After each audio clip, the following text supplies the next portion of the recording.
I walked out of Haiching First Prison today. The guard told me to be a good person. I didn't look back. I just asked him if I looked like a bad person. He had nothing to say. I smiled, took one step forward, and flew into the sky. I could hear him gasp behind me. He finally realized I was a Grandmaster-level warrior. I followed the address my first Master Qin Tianlong gave me and found a tiny bar called Dragon's Roar Tavern, hidden on Flower Street. A whole street of flower shops with just this one bar tucked away in a hard-to-find spot. Inside were only 5 tables and a dark modern style. A middle-aged man was wiping glasses behind the counter. He said they weren't open yet. I told him I wasn't here to drink. I was here to find someone called Ghost 7. He looked up and smiled. I am Ghost 7. That surprised me. I couldn't sense any cultivation energy from him at all. I thought he'd be a warrior from the old Azure Dragon gang. I gave him the secret code phrase my master told me, and he answered correctly. Then he asked if I was the young gang leader that Boss Qin had mentioned. I had no idea what he was talking about. Master never said anything about me becoming a gang leader. Ghost 7, whose real name was Li Huai, explained that he was the gang's strategist. He used to be a strong cultivator, but his meridians were destroyed in the battle against the Zhang family. Now he was just an ordinary man. He told me about the old Azure Dragon gang. The 4 great protectors, 2 dead, 1 crippled, 1 fled overseas. The 8 guardians, 6 dead, 1 lost a leg, 1 in the hospital. All 10 Hall Masters died in battle. Basically, everyone from the old guard was gone. But Li Huai hadn't been idle these past 10 years. He'd carefully selected and trained 9 new people, all at the acquired stage. He also had a few hundred old low-ranking members he could gather, weaker, but still useful. I told him to bring them by in the afternoon so I could take a look.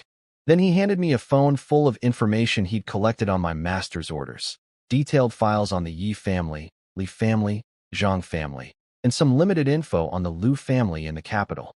I started going through everything. At the very end, I found a document titled, The Truth About the Car Accident. My heart stopped. Li Huai said it wasn't about my accident. It was something else. A blurry image flashed in my mind. A memory from when I was 5 years old, one I could barely hold on to anymore. I opened the file and saw a photo. The figure in my fading memory slowly overlapped with the person in that picture. My hands started trembling. It was my mother's case. The official story said a drunk truck driver ran a red light and killed her. He got 20 years in prison. Everything in the file looked normal at first. But at the very bottom of the case file, someone had written a note suggesting it was a hired murder. That note had been crossed out, and the final ruling called it an accident. Li Huai explained what he'd found. While investigating the Yi family, he discovered that Yi Jinshan's wife, Li Yanhua, had sent 3 million yuan to someone 13 years ago. It turned out the money went to the truck driver's ex-wife, the mother of his child. When they tried to find the driver, he was already dead in prison. But there were clues. The officer who originally handled the case had suspected foul play. He wrote it in his report, but his opinion was quickly shut down, and he was transferred to the archives. Li Huai's people found that officer, and he confirmed the case had many suspicious points. The biggest one, the driver's friend said he was allergic to alcohol and never drank. But his own statement claimed he got drunk after fighting with his ex-wife. That made no sense either. His ex-wife was over 1,000 kilometers away with their child that day. Phone records showed he hadn't even called her around that time. The holes in the story were obvious, but the police closed the case anyway. Li Huai's conclusion was clear. Li Yanhua had my mother killed. The murder wasn't even cleverly done. It was just covered up by the Yi and Li families using their power. I stared at those crossed-out words for a long time. I couldn't calm down. When I heard everything Li Huai told me about my mother's death, my fists clenched so hard they cracked. My spiritual energy exploded out of me before I could stop it. Glasses and bottles went flying across the bar. The ones closest to me shattered into pieces. The whole place was a mess in seconds. Li Huai's eyes went wide. He realized I was a grandmaster. I could see him shaking. He knew I was only 18, almost 19, and being a grandmaster at this age was unheard of. I could tell what he was thinking. The Azure Dragon gang finally had someone who could take revenge. His eyes turned red. I figured he was remembering the people he lost 10 years ago in the war against the Zhang family, his wife and children. I didn't waste time. I told him coldly to gather every single person he could. Tonight, we were going after the Yi family and the Li family. The strongest fighter in the Yi family was Yi Haiping, peak acquired stage, nothing I couldn't handle. I gave his people one job: don't let anyone escape. Not even a dog. After we finished with the Yi family, we'd move on to the Li family. Li Huai agreed, but asked if we should contact the Demon Slayer Guard first. The regular police don't get involved in martial world affairs, but the Demon Slayers do. He mentioned that Haiching just got a new Demon Slayer commander last month, a low-level grandmaster. I pulled out my gold Demon Slayer medal and set it on the counter. I told him to take it to the Demon Slayer garrison and let them know what I was doing tonight. Li Huai's eyes nearly popped out of his head. Before today, only 8 people in the entire Blue Star Federation had a gold medal, 6 Demon Slayer commanders, and 2 peak grandmasters. My master Qin Tianlong had spent 10 years in prison trying to earn one and still hadn't gotten it. And here I was, 18 years old, holding one. Li Huai carefully put it away, nodding firmly. He understood what that medal meant. Then I asked him how much money the gang had. He caught on immediately. I wanted to launch a financial attack. He told me not to worry. When the Zhang family came for the Azure Dragon gang 10 years ago, they only lost territory, not money. He had already moved all the gang's assets before the attack. Over the past decade, he'd grown those assets tenfold. He said if we wanted a financial war, every family in Haiching combined wouldn't be enough to fight him. I was impressed. The Azure Dragon gang used to be the #1 gang in the city, so their original wealth was already enormous. Multiply that by 10. Li Huai was a genius with money. No wonder he was the gang's strategist. I told him I wanted the Yi and Li families drowning in financial ruin by the end of today. First, crush their economy and let them taste despair. Then tonight, crush them for good. He smiled and said it would be easy. I headed for the door and told him to meet at 7 tonight with everyone. I also asked him to send me the information on the officer who handled my mother's case. Outside, I grabbed a taxi and told the driver to take me to Haiching Sunshine Orphanage. He asked which one. Apparently a new one had opened about 10 months ago, not far from the old one. 10 months ago was right around when I got arrested. A bad feeling crossed my mind. I shook my head and hoped I was wrong. I told him to take me to the old one. The driver guessed I used to live there. He said all the kids had been moved to the new place, and the old orphanage was about to be demolished. See it while you can, he said. I didn't ask more questions. I needed to see things for myself before jumping to conclusions. On the way, I checked the file Li Huai sent me about the officer who closed my mother's case. His name was Lu Jin. 13 years ago, he was just a deputy squad leader at a local branch. After handling my mother's case, he climbed the ranks, promoted every 3 years on average, all the way up to deputy director of the city's main bureau. In a world where martial strength determines everything, a weak acquired stage cultivator like him reaching that position said everything. Someone powerful had been backing him the whole time. I memorized his name. After I dealt with the orphanage situation, I was going to pay Lu Jin a visit and find out exactly what happened back then. Half an hour later, the taxi stopped in front of the old orphanage. I looked at the rusty iron gate and memories of 13 years came flooding back. Just like the driver said, the place was empty. Even the white sign next to the gate had been taken down, but the small side door was still open. I pushed it gently. The rusty hinges screeched. "Who's there?" An old voice called out from the guardroom. I smiled. "Grandpa Fu, it's me." An old man with a hunched back came out. Wang Fu, the orphanage's security guard. He put on his reading glasses, squinted at me, and his eyes went wide. "Wu Dao? You're out of prison?" I nodded. He grabbed my hand and patted it warmly, happy to see me.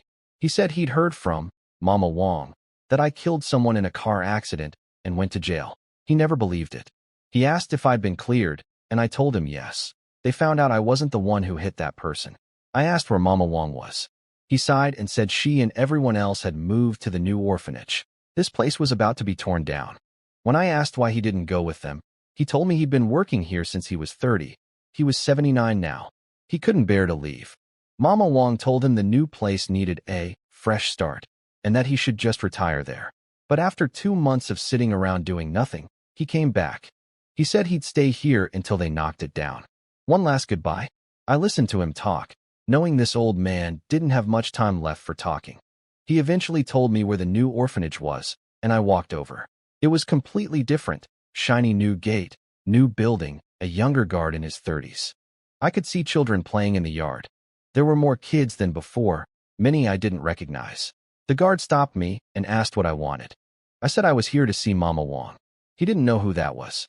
When I said her real name, Wang Suihua, he said, "Oh, Director Wang," and told me to call her to come out.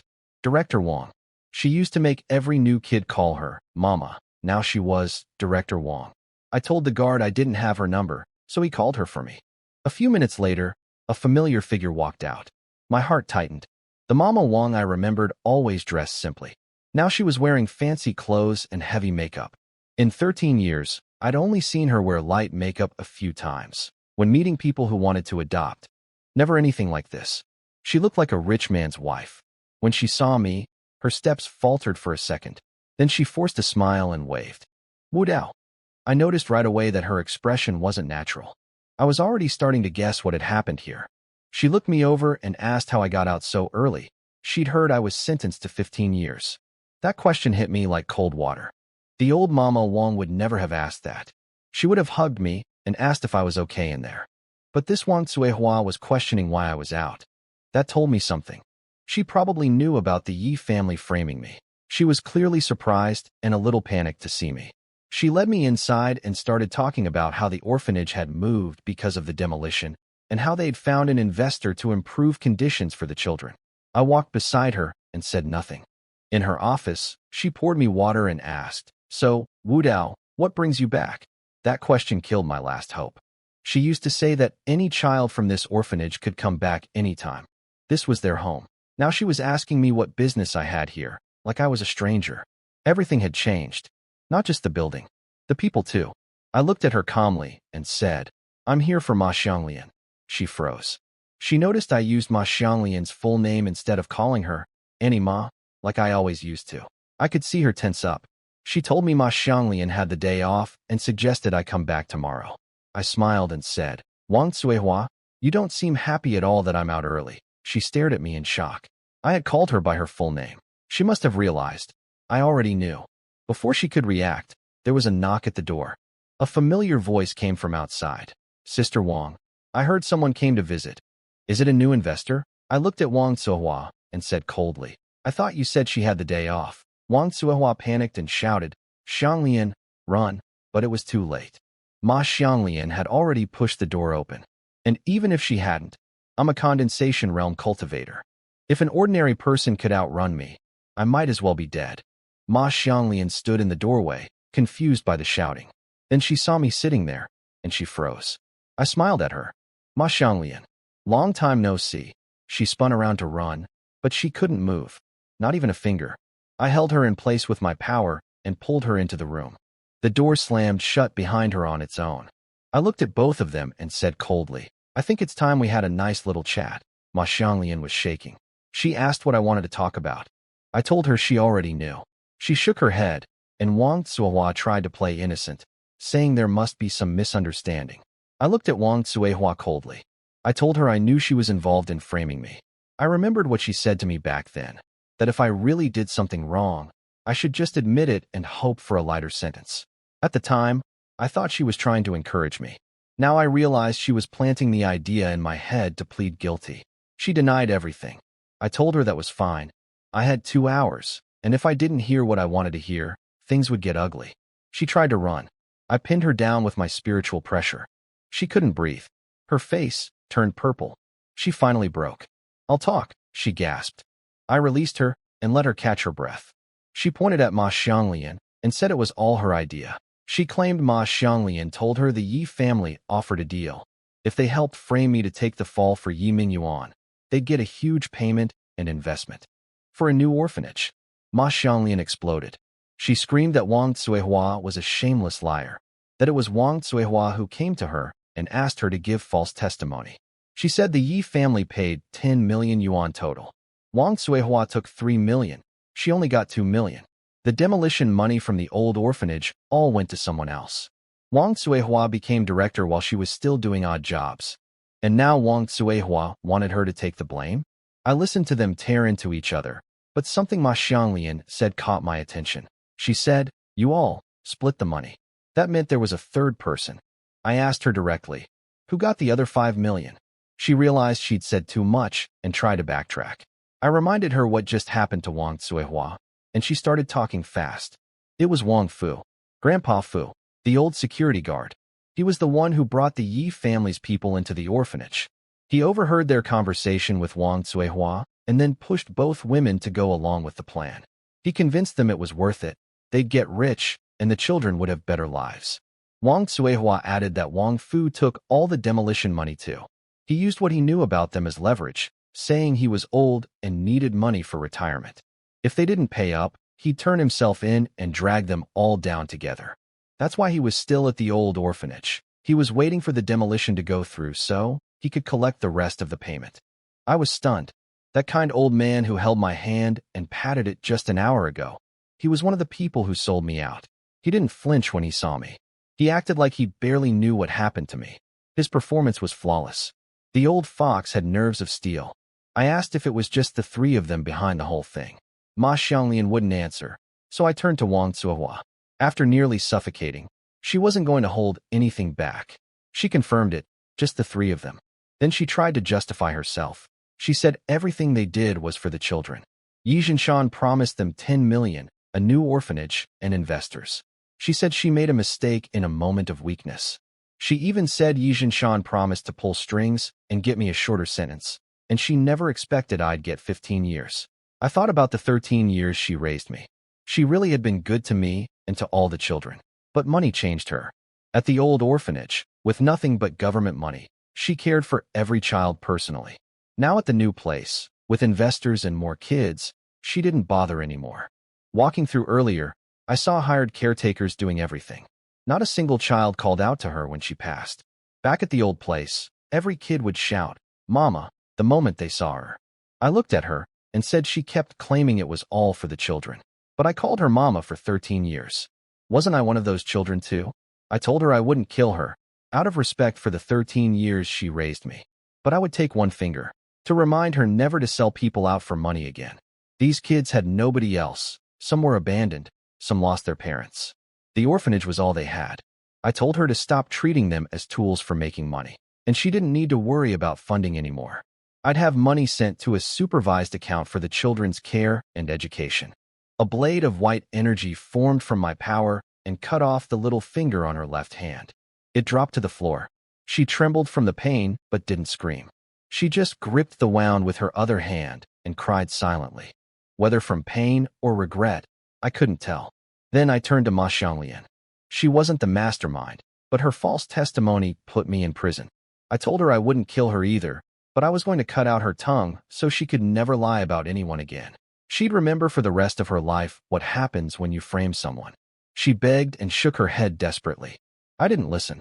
I used my spiritual power to force her mouth open and cut her tongue with a blade of energy. Her screams filled the office. She rolled on the floor, clutching her mouth, trying to make the pain stop. But that kind of pain doesn't stop. I stood up, took one last look at Wang Cuihua, stepped over Ma Xianglian, and walked out. On my way through the yard, I saw the children playing. I called Li Huai and told him to send money to the orphanage and to track down Wang Fu. I knew that old fox wouldn't be sitting around at the old orphanage waiting for me. 10 minutes after I left the orphanage, Li Huai sent me Wang Fu's location. Just as I expected, the old man bolted from the old orphanage right after I left. His phone tracked to Jingyuan Villa District. That bastard had been living in a luxury villa this whole time. Not bad for a guy who spent decades pretending to be a humble security guard. I flew straight there. When I arrived, Wang Fu was lounging on a leather sofa, swirling a glass of red wine and muttering to himself. I heard every word from the second floor. He was wondering how I got out so fast, hoping the two women didn't give him up, reassuring himself that even if they did, he was a millionaire now and I was just some kid who couldn't touch him. But his right eyelid kept twitching, and he was planning to leave Haiqing as soon as the demolition money came through. I spoke up from the second floor. So you do know that you're out in the open and I'm in the shadows. He froze mid-sip. He looked up at me, eyes shrinking to pinpoints. How did you get in here? I walked down the stairs slowly. I just walked in. He grabbed the landline phone and hit the emergency button for the villa's security. Quick hands for an old man who could barely walk an hour ago. I flicked a burst of energy at the phone and it exploded into pieces. He stared at me. Innate realm? He didn't practice martial arts, but he watched enough news to know that projecting energy outside the body meant innate realm at least. I could see his mind racing. If I was this strong before prison, the Yi family would never have dared touch me. And if I reached this level inside prison in less than a year, that was terrifying. He tried playing innocent first. He smiled and said there must be a misunderstanding, that Wang Zihua and Ma Xianglian were liars, and that the whole framing had nothing to do with him. I smiled back and asked how he knew I was here about the framing when I hadn't even mentioned it. He went pale. He'd just confessed with his own mouth. He started backing away, warning me that killing was illegal and that his house was full of security cameras. I glanced up at the cameras, thanked him for the reminder, and shot them all to dust with my energy. Now nobody will know it was me, I said. He slapped himself in frustration, then dropped to his knees. He started begging, calling himself an animal, saying he was blinded by greed, slapping his own face over and over. I sat down on the sofa across from him and watched. After a while he stopped and looked up. I asked why he quit. If he kept going and made me happy enough, maybe I'd spare him. His eyes narrowed. He got up off the floor. The groveling act was over.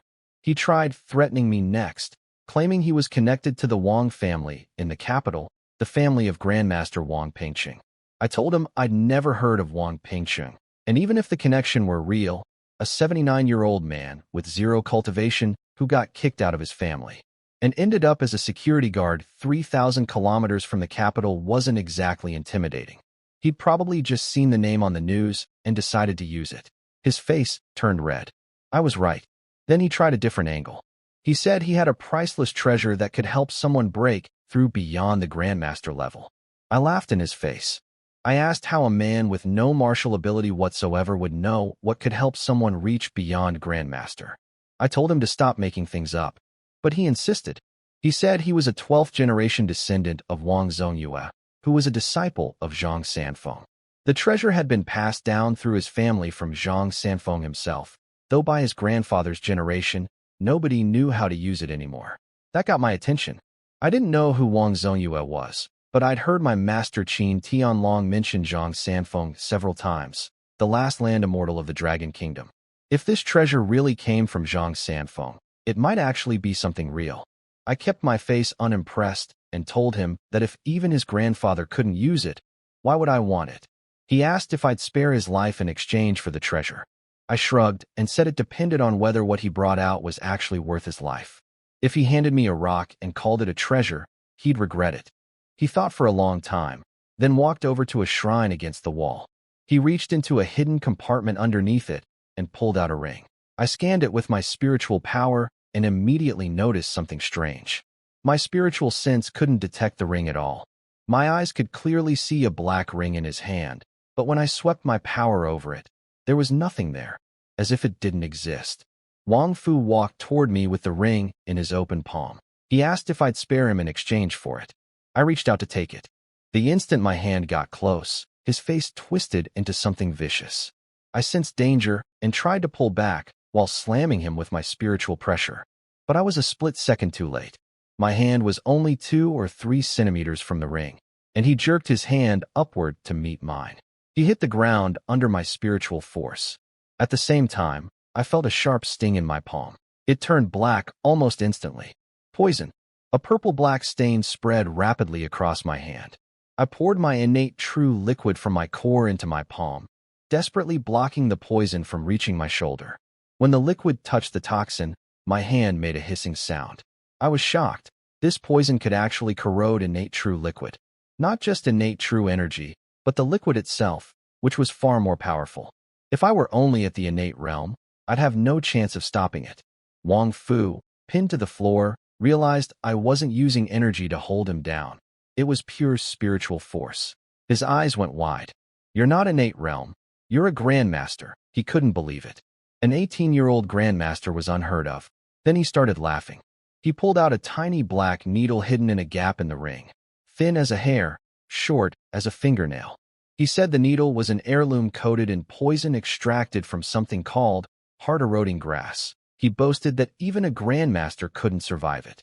He gave me a choice, submit to him, and he'd give me the antidote regularly. I stared at him calmly. Inside my body, my innate true liquid was slowly pushing the poison out. It was working just slowly. The poison was powerful enough to eat away at my liquid, but the liquid was eating the poison right back. The dark patch on my palm had already stopped spreading and was shrinking. A few more seconds, and it would be gone completely. I told him I'd originally planned to just cripple his legs, not kill him. But since he wanted to die, that was his choice. He warned me not to be reckless, saying even a grandmaster couldn't survive the poison and asking if I really wanted mutual destruction. I laughed. I told him he wasn't worthy of mutual destruction. Then I asked, if a grandmaster can't survive it, what about someone above grandmaster? The poison shot out of my palm. A single drop of pitch-black blood floated in the air above my hand, held there by my spiritual power. Wang Fu's eyes nearly fell out of his head. Condensation realm, he started shaking his head wildly, screaming that it was impossible. I used my spiritual force to pry his mouth open and sent the poisoned blood straight in. I survived your heart-eroding grass, I said. Let's see if you can. I released my hold on him. He gagged and clawed at his mouth, drool pouring out, but it was already too late. The toxin spread through him instantly. His mouth turned black, then his face, then his neck, his body, his limbs. In less than 10 seconds, Wang Fu was a stiff, blackened corpse reeking of decay. I pinched my nose and pulled the ring from his hand with my spiritual power. I didn't leave right away. I sat on the sofa and studied the ring. Wang Fu had possessed a poison capable of killing a grandmaster, which meant his ancestors were at least grandmaster level.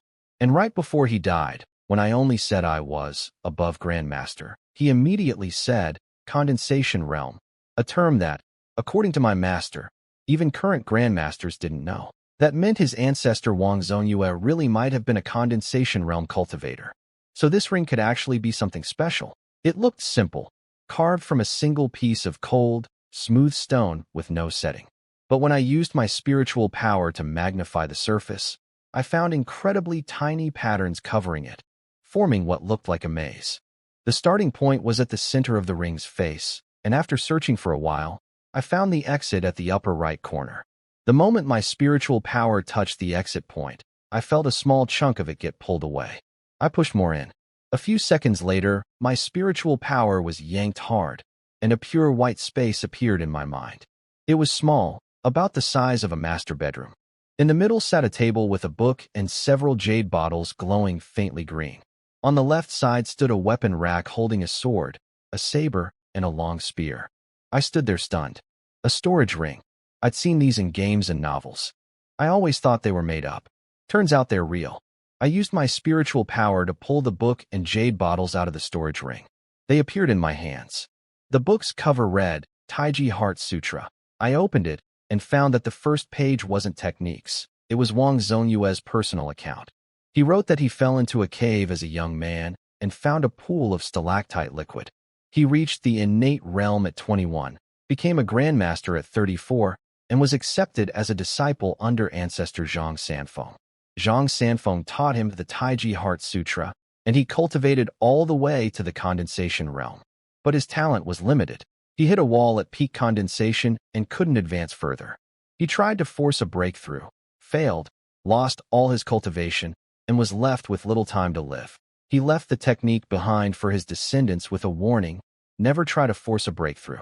He also noted that the jade bottles contained his leftover stalactite liquid, 1 drop at a time, once a month, no more. My hands were shaking. Wang Zongyue's natural talent was actually pretty poor. Without the stalactite liquid, he probably never would have made it to the condensation realm. Out of what must have been over 100 bottles worth, only 5 remained. I didn't care much about the liquid since my cultivation relied on my system, not raw talent. But the Taiji Heart Sutra was a real treasure. According to Wang Zongyue, it could take someone all the way to the martial golden core realm, the stage above condensation, where liquid energy condenses into a core. My own technique, the myriad fusion art, had already confirmed that was the next step. This was almost certainly a technique Zhang Sanfeng created himself. I flipped through every page and let the system record it. Initial proficiency, 100,000. It was the real deal, a path to golden core. My myriad fusion art could already reach golden core, but my 3 masters couldn't cultivate it. The Taiji Heart Sutra might be exactly what they needed. and the 5 bottles of stalactite liquid could probably push my second and third masters to the innate realm and help my first master attempt a grandmaster breakthrough. I also needed to fuse the Taiji Heart Sutra into my myriad fusion art to boost its efficiency. I was curious too, was the stage after Golden Core what people called Land Immortal? I sat on the sofa and started cultivating, pushing the technique with my system's motivation method. After half an hour, the Taiji Heart Sutra completed 100 cycles and reached the entry level. Cultivation efficiency topped out at 640 proficiency points per minute. Beyond that, the system said the technique was incomplete. I already expected this. Every technique had an efficiency cap based on its tier. Basic ones that reached Grandmaster capped at 160. Better ones like the Free Spirit Art that reached Condensation capped at 320. Golden Core level techniques like the Taiji Heart Sutra capped at 640. It would take about 3 months to fully master. My myriad fusion art was the exception. Every new technique I fused into it doubled the combined efficiency of all previous ones. So as long as I kept finding new techniques, there was no limit. The problem was that I'd already fused most of the good techniques available on Blue Star. Where would I find more? Then I remembered what my second master told me about Li Changhua and his 10,000 Dharma sect, an organization that collected martial techniques from everywhere. After I finished things in Haiching, maybe I should pay them a visit. I could settle the grudge with the Free Spirit sect and grab some new techniques at the same time. I put the book and bottles back into the storage ring and pulled out the 3 weapons: a sword, a saber, and a long spear. They weren't the dark color of meteoric iron. They were bright silver, like refined steel. But the moment I gripped them, I knew they were far superior to my first master's family heirloom spear. A wave of cold shot up from my palm into my arm. If my body weren't as strong as it was, the cold alone could have caused frostbite. I took the spear and struck with triple-layered penetrating force, channeling innate true liquid into the tip. The meteoric iron spear would have cracked under that. This one didn't even tremble. Beautiful spear, I muttered. I found 2 characters engraved on the butt of the spear: dark iron. The sword and saber had the same marking. Weapons forged from dark iron. Ancient craftsmanship on another level. I'd returned the meteoric iron spear to Qin Tianlong when I left prison since it was his family heirloom and I was worried about breaking it. Plus, carrying a 5-meter spear around the city wasn't practical. But now with the storage ring, I could carry weapons anywhere. I put all 3 back inside. I glanced at Wang Fu's blackened corpse on the floor, turned around, and left. After leaving the Villa District, I headed straight to the Haiching Security Bureau headquarters. Before going after the Yi family tonight, I needed to find out the full truth about my mother's death. I walked right into the deputy director's office. Lu Jin was sitting at his desk rubbing his forehead, clearly stressed about his career. He wanted to transfer to the Demon Slayer Guard but couldn't get in without starting from the bottom, and he wasn't willing to give up his current rank. He looked up and asked who I was. I smiled and introduced myself. Yi Wu Dao, son of Yi Jinshan and Wu Wan. I told him I was here to discuss the details of my mother's car accident case. He froze. He didn't remember my name, but he remembered the case. That case was the reason he'd gotten close to the Yi family and climbed to where he was now. He reached for his desk phone to call someone to throw me out. I flicked a shot of energy at the phone and blew it apart. He stared at me, holding the dead receiver, and stammered, "Innate realm?" He looked at me, younger than his own son, and started to shake. I closed the door quietly and sat down across from Lu Jin. I asked if we could talk now. He licked his lips and swallowed hard, then leaned back in his chair, trying to look calm. He told me to go ahead and ask. He figured I wouldn't dare kill him here. This was the city's main security bureau, with cameras on every floor. He thought that would protect him. I asked him straight. Was my mother's car accident man-made or an accident? He didn't hesitate. Man-made. He didn't even try to hide it. He figured I already knew some of the truth, so there was no point lying. He said he was just a small deputy squad leader back then, doing what he was told from above. If he hadn't handled the case, someone else would have. I asked if it was Yi Jinshan. He shook his head. He said based on what they found, the truck driver was paid to kill my mother, but they never investigated who paid for it. He said the Yi and Li families pulled a lot of strings together, and plenty of people were willing to do their bidding. People above him gave the green lights during the investigation.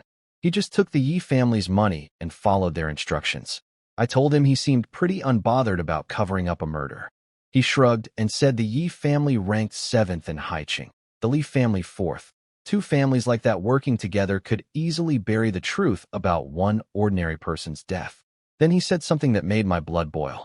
He told me my mother brought it on herself. I asked what he meant by that. He explained that my mother had gone to Yi Jinshan asking for child support because she was broke. Li Yanhua, Yi Jinshan's wife, found out about it. A wife discovering her husband had a child with another woman. Of course she'd be furious. Lu Jin believed it was Li Yanhua who ordered the hit. He said my mother wasn't wrong exactly, but she should never have gone to Yi Jinshan. She was just a former maid of the Yi family. She should have known better than to get tangled up with people like them. I laughed, not because it was funny. I told him my mother raised me completely alone after Yi Jinshan kicked us out. Asking for child support was her right. If Yi Jinshan knew there was no future with her, he shouldn't have let her give birth to me in the first place. Lu Jin paused. He said he thought I already knew the full truth. I didn't. So he told me. Yi Jinshan got drunk and forced himself on my mother. Afterward, he told her to get rid of the pregnancy. She refused. She said the baby was part of her own body. So Yi Jinshan threw her out of the Yi household before I was even born. She left and gave birth to me on her own. Lu Jin said he learned this from Yi Jinshan himself during a drinking session years later. Knowing Yi Jinshan, what he said drunk was probably the truth. I went completely still. If my mother hadn't insisted on keeping me, I wouldn't exist. I saw her in my mind, thin, fragile, but so strong. My memories from those first 5 years were short and scattered, but I could clearly remember her smile. Mom, why were you so stubborn? I thought. If you hadn't had me, maybe you'd still be alive. My eyes burned. I remembered the little pieces. No matter how hard life was, she always brought me a lollipop after her night shift. That sweetness. I still remembered it. I stood up and thanked Lu Jin for telling me the truth. He stood too, smiling, saying it was nothing. Then I told him the rest. He wasn't the one who killed my mother, but he covered up the truth of her case. So I was going to take one of his arms as a warning. I wanted him to remember that some things should never be done, especially by a man wearing a law enforcement uniform. His face went white. He shouted that this was the Security Bureau headquarters and that even a grandmaster couldn't get away with attacking a deputy director here. He lunged for the gun in his desk drawer. The moment his hand touched the drawer, I locked him in place with my spiritual force. With his low-level acquired cultivation, he couldn't move at all. He rolled his eyes upward, trying to see my face, and stammered that I wasn't innate realm. I was a grandmaster. He wondered if I was at the greater achievement or peak level, since it would take at least that much spiritual force to freeze someone at his level. I told him it was none of his business. He just needed to keep his mouth shut, or next time it wouldn't be just a hand. A small blade of white energy formed and came down on his left arm. His entire forearm dropped onto the desk. He clenched his teeth and didn't make a sound. He told himself this was karma. He'd spent years burning incense and praying, afraid that everything he'd done would come back to haunt him. Now it had. I walked out of his office. Behind me, he stared at the empty doorway and muttered to himself, "The skies over Haiching are about to change." After learning the full truth about my mother, I flew toward the cemetery. On the way, I checked my phone. Li Huai had messaged me. The financial war was already working. I searched for Haiching financial news. The headlines were exactly what I wanted to see. The Yi Group stock was being hammered by unknown funds, already down 10%. Shareholders were panicking and dumping their shares, which our side was scooping up. The Li Group was getting hit the same way. Analysts were guessing it might be a rival family's attack. The Yi and Li families were discussing joining forces to fight back, but once the trading halt lifted in an hour, they'd get crushed again. Li Huai controlled funds 10 to dozens of times larger than both families combined. Beating them was just a matter of time. Unless some other family stepped in to help them, both companies would change hands by tonight. I glanced toward where the Yi family estate was and smiled. Don't rush. The show's just getting started. I landed at the public cemetery. I first found out my mother was buried here when I was 10. Every year after that, I came to visit her grave. This year I missed her anniversary because I was in prison. I wiped the dust off her headstone and talked to her quietly. I told her I'd avenge her tonight. I told her about the 3 masters I found in prison and how I learned martial arts. I asked if she was watching over me from up there. I told her I missed her. I knelt there for half an hour before I could make myself leave. Back at the Dragon's Roar Tavern on Flower Street, 9 people were waiting alongside Li Huai, all in their 30s, men and women, all at the acquired realm. Reaching that level by 30 meant decent talent. I kept it short. I told them Li Huai had already explained tonight's mission. After tonight, the Azure Dragon Gang would officially exist again, and everyone who survived would be founding members. Li Huai knew them best, so he'd handle position assignments. I had only one rule: no betrayal. Betray me and you die. As for the rewards of following me, they'd find out soon enough. I told them to rest up. We moved at 7. They answered together, yes. I turned to Li Huai and asked about the financial war. He pulled out a tablet and showed me the numbers. Both family stocks had dropped 20% and hit the trading halt again. We'd already bought 13% of Li Group shares and 21% of Yi Group shares. Both families had diluted their own holdings through years of fundraising, so they didn't actually hold that much stock themselves. Li Huai estimated we'd control over 50% of both companies by tonight. Full takeover. I nodded and pulled a jade bottle from my storage ring. I set it in front of him and told him to try 1 drop of the stalactite liquid to see if it could repair his broken meridians. As the gang's strategist controlling all our money, he'd become a target once we went public. Having some cultivation would help. I didn't want him to be our weak point. He opened the bottle, and a strange fragrance hit him immediately. He said it made his whole body feel refreshed. He trusted me, so he didn't hesitate. He poured 1 drop into a small glass and swallowed it. The liquid didn't slide down to his stomach. It dissolved right in his mouth and turned into streams of energy that flowed into his meridians. I told him to hold still while I scanned his body with my spiritual power. What I sensed was fascinating. The energy didn't go to the dantian like normal spiritual energy. It only moved through the meridians. Li Huai's meridians were shattered, so the energy moved slowly, but wherever it passed, the broken meridians softened and started extending, reconnecting. The stalactite liquid really could repair meridians. I'd only given it to him as an experiment. Wang Zhongyue's notes said it strengthened meridians to speed up cultivation. I figured if it could strengthen them, maybe it could fix them too. And it worked. Half an hour later, Li Huai opened his eyes. He looked at me with deep gratitude and said, "Thank you, gang leader." He told me that single drop had repaired about 1/3 of his broken meridians. 2 more drops, and they'd be fully reconnected. But the repaired sections were still fragile. He'd need 2 more drops after that to strengthen them before he could actually cultivate again. For more drops total, for more months. But he was overjoyed. Without this, he might never have cultivated again in his life. He bowed and swore he'd do anything I asked, no matter how dangerous. I waved it off and told him to rest. Tonight, he was coming with me to the Yi family estate. Tonight isn't just my revenge, I said. It's the night the Azure Dragon Gang announces its return. He nodded firmly. Yes. By 7 in the evening, the Yi family was already in chaos. Their stock had dropped 60% in a single day. Their assets had shrunk massively, and after an internal count, they only held 35% of their own company's shares. They'd tried buying back shares in the afternoon, but got outbid at every turn. The reality was brutal.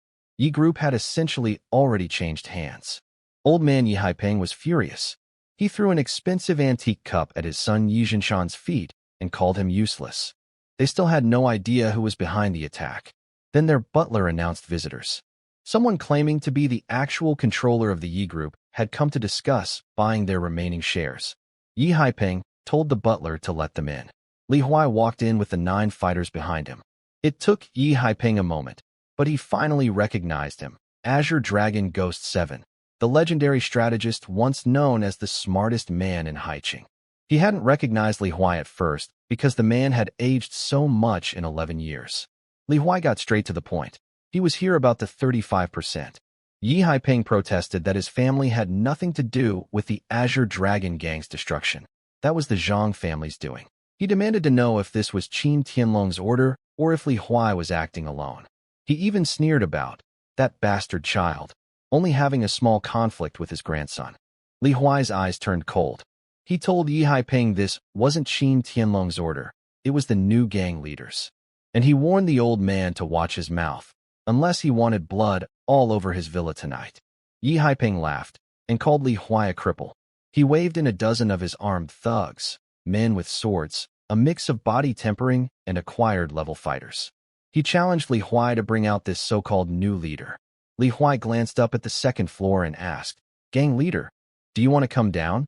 Or should we handle this?" Yi Haiping followed his gaze upward. He heard a young voice say, "I'll handle it myself. I have some questions for Yi Jinshan." When I stepped out at the top of the stairs, Yi Haiping's face went white. "It's you." Yi Jinshan stared at me in disbelief. "Yi Wudao? You're supposed to be in prison. Did you escape?" I smiled and walked down slowly. "Do you really think I'd need to escape?" Yi Jinshan's face tightened. He asked if I was behind today's attack on the company. I nodded and told him yes, and that I was going to make him watch the Yi family fall apart with his own eyes. Then I'd send him, his father, and his precious son to reunite in the afterlife. He shouted at me, calling me disrespectful, reminding me he was my biological father. He warned me not to think I could do whatever I wanted just because I had the Azure Dragon gang behind me. He said the gang's real enemy was the Zhang family, and that I'd get myself killed. I laughed. Biological father? My biological father killed my biological mother and then threw me in prison. What a joke. I told him the Zhang family was next on my list. One at a time. None of them would escape. He frowned and asked what I meant about him killing my mother. I corrected myself. He was just the accomplice. The real killer was his wife, Li Yanhua. He tried lying. He said the car accident was just that, an accident. He even offered to let me return to the Yi family and said he'd treat me like his other son, Yi Mingyuan. I rolled my eyes. 18 years he had to bring me home, and now that he saw I had the Azure Dragon gang, suddenly he wanted me back, so he could use me to control the gang's power. I mentioned Lu Jin's name, the deputy squad leader who handled the case for him. His face changed. He realized I knew everything. He asked coldly if I'd come here with the gang just for revenge. I laughed hard. If I'm not here for revenge, what? You think I came to join the family reunion? Yi Haiping realized there was no avoiding a fight tonight. He told Yi Jinshan to stop wasting words and just kill us all. He thought they had the advantage in numbers. He called on his old butler, a man called Old Ma, to join the battle. I stood at the top of the stairs and didn't move. I wanted to see if Li Huai's 9 fighters could handle the Yi family without my help. If they couldn't even do this much, the Azure Dragon gang wouldn't survive after I left Haiqing for the capital. These 9 people needed to prove they were worth something. Li Huai gave the order. His people drew their weapons and moved. 2 of them, the bald guy and another man, took on Old Ma. A middle-aged woman and a crew-cut guy went after Yi Haiping. The remaining 5 charged the dozen or so Yi family thugs near the entrance. The place erupted. Metal clashing, battle cries, screams. Within a minute, 7 or 8 of the Yi family thugs were down. I watched from the staircase and nodded. Li Huai's people were good, real fighters with actual combat experience, not just cultivators who only knew how to train. They coordinated well, clearly used to working together. Yi Haiping and Old Ma were both peak acquired, but under pressure from 2 greater achievement fighters each, they were slowly losing ground. The Yi family's body-tempering thugs were basically useless. No coordination, no real offense or defense. They crumbled on contact. Yi Haiping saw things going badly and shouted at Old Ma to forget his opponents and go kill me instead. Cut off the head and the body dies. Old Ma broke away from the bald fighter and rushed toward me at the stairs. The bald guy moved to intercept, but I raised my hand slightly. He saw the signal and stopped. Old Ma noticed and tried to retreat, but it was too late. I shot a thread of white energy straight into the back of his skull. His eyes went wide with terror. He hit the ground and didn't get up. That's enough, I said quietly. All 9 fighters immediately returned to Li Huai's side and stood in formation. Yi Haiping stared at me with his mouth hanging open. It took him a while to speak. Your innate realm. He'd seen it clearly. Energy leaving my body, the unmistakable sign of the innate stage. Yi Jinshan shouted that it was impossible. I was an ordinary person when I went to prison less than a year ago. How could I be innate already? Li Huai's 9 fighters were staring at me too, shocked. Li Huai stayed calm. He already knew I was far beyond innate. The bald fighter leaned over and whispered to Li Huai, asking if I really reached innate in under a year. Li Huai told him quietly that what they were seeing was just the tip of the iceberg. That shut everyone up. They were trying to figure out what tip of the iceberg meant. Some of them were probably guessing Grandmaster, then shaking the thought away because it seemed too insane. They'd come tonight prepared to risk their lives. The Yi family was manageable, but the Li family had an innate level fighter in Li Yaozhu. Knowing I was at least innate too took a lot of weight off their shoulders. I looked at Yi Jinshan and said, "Nothing in this world is impossible. You managed to send your own son to prison. After that, what can't happen?" I told him I could have just let Li Huai's people wipe out the Yi family without me even showing up. But I came anyway. I came for one reason. I wanted to ask you face to face. In all these years, have you ever felt even a shred of guilt toward my mother? Yi Jinshan's heart was pounding. He knew his answer might decide whether he lived or died. He put on a performance, said he'd always wanted to bring me and my mother home, but had no power in the family. He blamed everything on his wife Li Yanhua. He said she controlled everything, that she was the one who had my mother killed, that he only found out later. He claimed he felt guilty every single day. Then he started slapping himself and fake crying. I sat on the sofa and watched the whole act. When he finished, I leaned forward and smiled. "You've been crying all this time, and there's not a single tear. You need to work on your acting." He wiped his dry eyes with his sleeve and kept insisting everything he said was true. He begged me to come back to the Yi family and promised to make it up to me. I told him I didn't need anything from him. With my strength, I could live well anywhere. I didn't even care if what he said was true or not, because I could tell the only thing on his mind was getting me to rejoin the family so my power could boost the Yi family's standing. I stood up and told him one last thing. "Next time you lie, don't let your heart beat so fast. It gives you away." I shot a thread of innate energy from my fingertips straight through his chest. He coughed up blood and stared at the hole in disbelief. You dare kill your own father." I looked down at him as he fell. "Father? You don't deserve that title. I only came here tonight to hear you confess, not to me, but to my mother's spirit." Yi Haipeng screamed his son's name. For all his contempt toward Yi Jinshan, it was still his son dying in front of him. His eyes turned red. He clenched his fists, then slowly let go. He knew he couldn't beat me. If he died too, the Yi family would be completely finished. I told him not to worry. I'd send him to join his son soon enough. I raised my hand. Then a gunshot rang out behind me. I blocked the bullet with a barrier of energy. A rough voice shouted for me to surrender. Someone had called the Demon Slayer guard. I turned around. A square-jawed man in a Demon Slayer uniform marched in with a squad of soldiers behind him. I looked at Li Huai, confused. He was just as stunned. He'd gone to the Demon Slayer headquarters that afternoon with my gold medal. The 1st Brigade captain had personally verified it, promised that no one would interfere tonight, and respectfully escorted him out. Yet here they were. The squad leader introduced himself as Wu Qiuhao, leader of the 4th Squad under the 1st Brigade. He said they received a distress call from the Yi family and found criminals here. He walked up to me, pointed his body camera at my face, and ordered me to put my hands on my head and squat down. He said he saw me block the bullet with energy, so he knew I was innate realm, but that didn't give me the right to kill. I wasn't interested in arguing with him. I turned to Li Huai and said, "Call the Haiqing Demon Slayer commander. Tell him to get over here. If he's not standing in front of me in 3 minutes, he can find a new job." Li Huai hesitated for a second. Technically, as a gold Demon Slayer, I had authority to mobilize Demon Slayer forces in certain situations. But ordering a city commander, a grandmaster, to get over here was a bold move. Still, he didn't question me. He pulled out his phone and called the 1st Brigade captain, a man named Zhao Jinyu. Li Huai's tone was sharp. He told Zhao Jinyu that Mr. Yi wanted him here immediately and to bring the Demon Slayer commander along.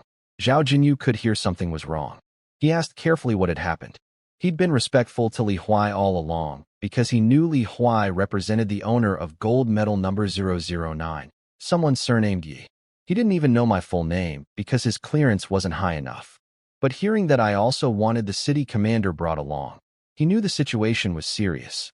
Li Huai sighed and reminded Zhao Jinyu on the phone about what he'd said that afternoon, that I'd be handling things at the Yi and Li family estates tonight. Now one of his own squad leaders had shown up trying to arrest me. Zhao Jinyu nearly lost his mind. He screamed at Wu Qiuhao through the speaker, calling him an idiot and telling him to get his men out of there immediately. Wu Qiuhao went pale. He finally remembered that his captain had told him to stay away from the Yi and Li estates tonight. He'd ignored it because he saw an opportunity to squeeze some money out of the situation. Now he realized he'd made a terrible mistake. I spoke into the phone directly. I told Zhao Jinyu my surname was Yi and that he should know who I was. I ordered him to come to the Yi estate immediately and bring the current Haiqing Demon Slayer commander with him. 3 minutes. If I didn't see them both, there would be consequences. After a pause, Zhao Jinyu quietly answered, yes. The phone went dead. Wu Qiuhao handed the phone back to Li Huai looking like he wanted to cry, then stood off to the side without another word. Yi Haiping watched all of this in shock. He couldn't understand how I could speak to someone like Zhao Jinyu, an innate realm expert and a powerful brigade captain, in that tone, and get nothing but obedience in return. Everyone in Haiqing treated Zhao Jinyu with respect, even the Zhang family. The old man was starting to realize the Yi family was truly finished. Li Huai's 9 fighters were stunned too.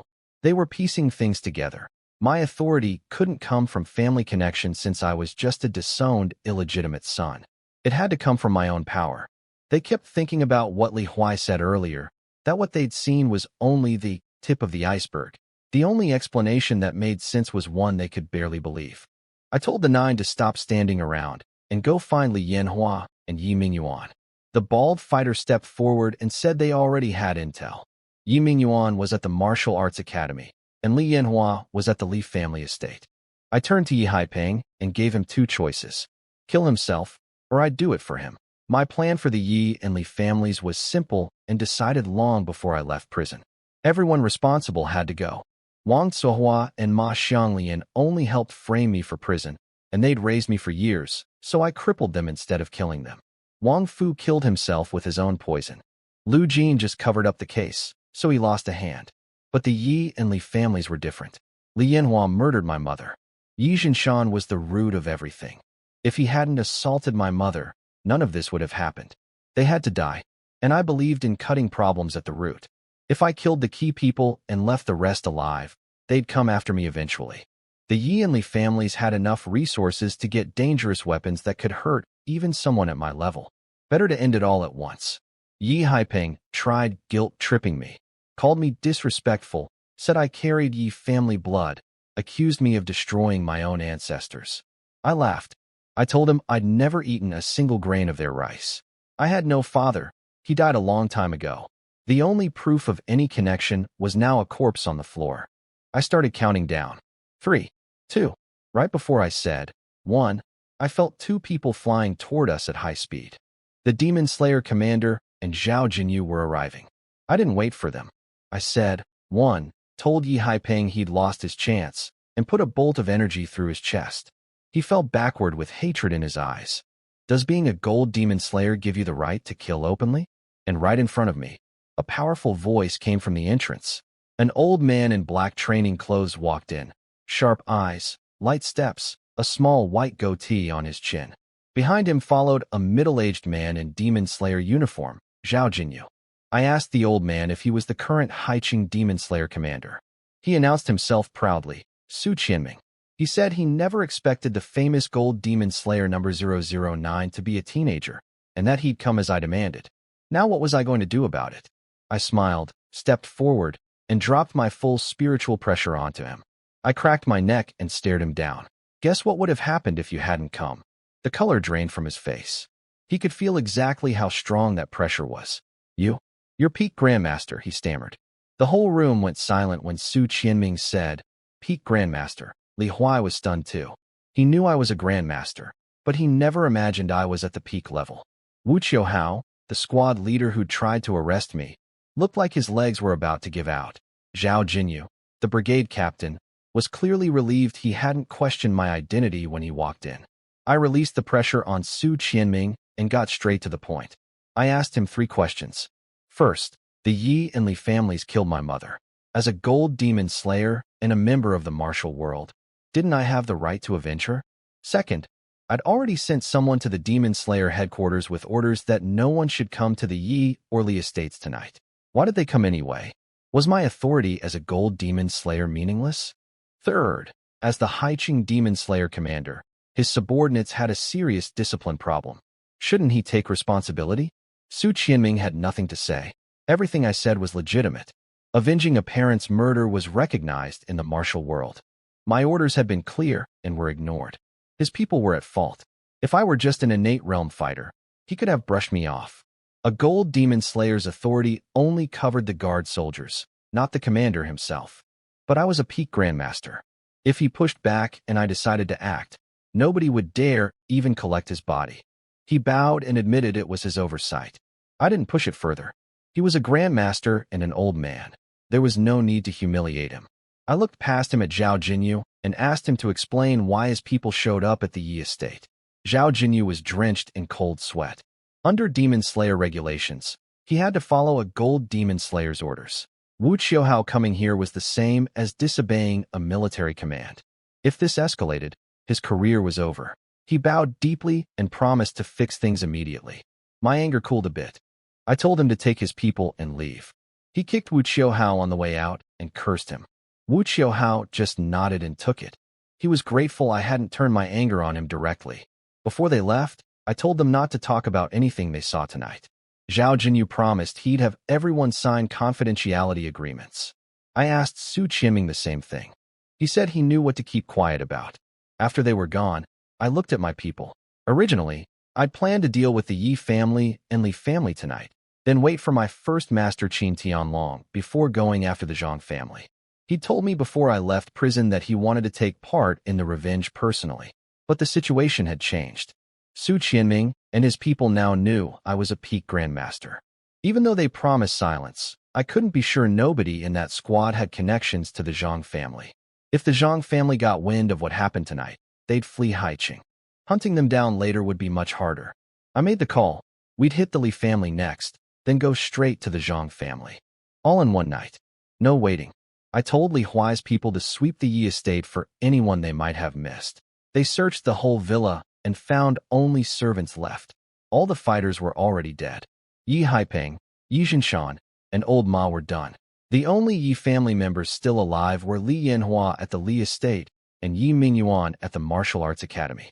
I gave the order. Move out. We're going to the Li family. The Li family estate was packed. All 40-plus core members had gathered in the main hall, arguing about the stock crash. Li Yaozhu, the family patriarch, an innate realm cultivator, sat in the center while everyone else stood around bickering. They were blaming Li Chengxian, the eldest son who ran the company, for letting this happen. Different factions within the family were turning on each other. Li Yaozhu silenced them all with one shout. He told Li Yanhua to call Yi Zhinshan and merge the Yi group's assets with the Li group to fight back against the mystery funds. Li Yanhua shrugged and said Yi Zhinshan was probably getting yelled at by his father. She'd already suggested a merger earlier, but Yi Haiping wasn't ready to give up control. Secretly, she had her own reasons for stalling. A forced merger now would leave her with nothing, while waiting until Yi Haiping died and Yi Zhinshan inherited would let her bargain for a better share. Then a man in a white suit burst in shouting that someone was storming the estate. A young man with 10 others. One of them claimed they now held 55% of the Li group and were here to take back the property. Li Yaozhu laughed coldly. He'd been trying to find whoever was behind the financial attack, and now they'd come to him. He ordered everyone to prepare for battle and told his security chief to surround the estate. The security chief hesitated. He said the guards had already engaged us, but they were getting destroyed. The young man leading the group was an innate realm fighter who killed their guard captain with a single shot of energy. The other 10 were all acquired realm. The guards were suffering heavy losses. Li Yaozhu was confused. A young innate cultivator? He asked how old. Around 20, maybe not even that. He couldn't understand why someone that talented would bother with the Li family. Those kinds of prodigies belonged to the top families on the entire planet. He suspected the security chief misjudged the intruder's age. Some innate fighters looked younger than they were. He led all 40 family members outside. When he reached the front steps, he stopped and looked across the courtyard. Bodies of his guards littered the ground everywhere. His entire security force, 7 or 8 acquired fighters, and over 30 body-tempering warriors, wiped out in the time it took for one man to deliver a message. I walked toward him with Li Huai and the 9 fighters behind me. It's him. Li Yanhua's voice came from behind Li Yaozhu. He turned to her. She confirmed I was Yi Zhinshan's illegitimate son, the one they'd framed and sent to prison for Yi Mingyuan's crime. Another Li family member chimed in, saying he remembered me from the Rift World incident, that my master was Qin Tianlong. Li Yaozhu turned back to me and asked if I was the one targeting his family. I stared past him at Li Yanhua. I told him he had it wrong. I wasn't targeting the Li family. I was going to erase them from existence. He laughed. He thought Qin Tianlong was hiding somewhere nearby, pulling strings. He shouted into the darkness, challenging my master to come out and face him. His aura exploded outward. I raised an eyebrow. He was stronger than the intelligence suggested, not just entry-level innate, but lesser achievement innate. Interesting, but it didn't matter. I told him to stop barking. My master wasn't here. Dealing with a small family like his didn't require my master's presence. He was confused. He looked at the 10 people behind me, trying to figure out which one of them was the innate fighter doing the killing. He spotted Li Huai and recognized him as Ghost 7 from the Azure Dragon gang. He asked if Qin Tianlong had given the gang to me. Not once did it cross his mind that I was the innate fighter. He was convinced someone stronger was hiding behind me, doing the real work. Li Yaozhu refused to believe I was the innate realm fighter. He looked at the 10 people behind me, waiting for someone to step forward. When nobody did, he mocked whoever was hiding in the group. I rolled my eyes and told him I was standing right in front of him. Li Yanhua spoke up from behind her father. She called me a bastard and said I was just a regular person a year ago, so there was no way I could be innate realm. She insisted someone stronger was hiding in the shadows and that I was just bait. Li Yaozhu agreed with her. He said he'd been in the martial world for 50 or 60 years and never heard of anything so ridiculous. He figured if he captured me, whoever was really behind this would show themselves. He charged at me with a weak burst of innate energy. He wanted to take me alive, not kill me. I raised my hand and slapped him across the face. The crack echoed through the courtyard. He hit the ground face first, his left cheek swelling up instantly. He was completely stunned. In his mind, grabbing some kid should have been effortless. He never even saw my hand move. He scrambled back to his feet, pressing his cheek, using energy to push down the swelling. He finally started to realize I wasn't just innate. I was something far beyond that. I stepped forward. He stepped back. Every step I took, he retreated. The entire Li family watched their pillar of strength being pushed backward by someone who looked like a teenager. The arrogance drained from their faces and was replaced by fear. Then someone shoved Li Yanhua out of the crowd. It was her own brother. He shouted that I was here for her and she shouldn't drag the whole family down with her. She stumbled forward and denied it, but her shaking voice gave her away. Li Yaozhu tried playing peacemaker. He suggested there must be a misunderstanding between me and Li Yanhua. He called her my little stepmother and said we should just talk it out. He said replacing Yi Mingyuan in prison wasn't a big deal. Brothers help brothers, so why make a fuss? I gave him a thumbs up for having the thickest skin I'd ever seen. I told him 15 years in prison for something I didn't do wasn't a small thing. If he thought it was, then me wiping out his entire family tonight shouldn't be a big deal either. He asked what I wanted. Compensation? I laughed. His whole company already belonged to me. What could he possibly offer? Then I got to the real point. I looked at Li Yanhua and asked if she'd forgotten what she did 13 years ago. I turned back to Li Yaozhu and told him to stop playing dumb. He was the one who cleaned up after her. Li Yanhua flinched and hid behind her father. Li Yaozhu went quiet. I could see him remembering. 13 years ago, Li Yanhua came home crying because she found out Yi Jinshan had a child with another woman. Li Yaozhu was furious. He'd never wanted his daughter to marry that useless man in the first place. Then Li Yanhua told him she'd already had my mother killed. She wanted to keep me alive to torture slowly. But she'd been sloppy, leaving evidence everywhere. So Li Yaozhu stepped in and made the whole thing disappear through his connections at the security bureau. His expression turned cold. He dropped the act. He told me that back then, Li Yanhua wanted to keep me around to torment, and he agreed. He said he never expected a wild seed like me would become a real threat after 13 years. He admitted he'd been too soft. Then he pulled a jade bottle from his coat and swallowed a red pill. His aura exploded. His power surged from lesser achievement innate to greater achievement in seconds. His whole body was shaking. Whatever that pill was, it was clearly agonizing. A few seconds later, his energy reached peak innate level. He snarled at me through clenched teeth, asking if I really thought reaching innate realm was enough to bully the Li family. He asked if I thought a family ranked 4th in Haiching had no hidden cards. He launched himself at me. His innate energy formed a massive palm in the air and crashed down toward me. I swatted it apart with one hand. Then I dropped my spiritual pressure onto him. 3 meters from me, his knees buckled and he slammed into the ground. He looked up at me, trembling. "You're a grandmaster." I released my full spiritual pressure, not just grandmaster peak level, but my true condensation realm greater achievement power. The air itself seemed to tremble. Li Yaozhu had just managed to straighten up, but the force slammed him flat on the ground, face down. He couldn't even kneel. He was completely pinned. The pressure spilled outward, and everyone around felt it. Li Huai had no cultivation at all, so he had to retreat. The bald fighter stepped in front of him to block the shockwave. I walked over and stepped on Li Yaozhu's back. I told him that swallowing a pill to boost himself to peak innate was pointless. Without a body strong enough to handle it, the power meant nothing. I pressed down. He coughed up blood, and his boosted energy collapsed instantly. He turned his head sideways and growled that even a peak grandmaster shouldn't be able to suppress a peak innate fighter with spiritual force alone. He demanded to know what I really was. I leaned down and told him he knew too much. Then I put a bolt of energy through his skull. The Li family erupted into panic. Some women screamed. People tried to run. I spread my spiritual force across the courtyard and pinned all 40-something of them to the ground. None of them could move. I gave the order. "Li Huai, do it." Li Huai nodded and waved his people forward. "Kill them. Leave no one." The 9 fighters drew their weapons. The bald guy charged first, cutting through them one by one. "Don't kill me," Li Yanhua screamed.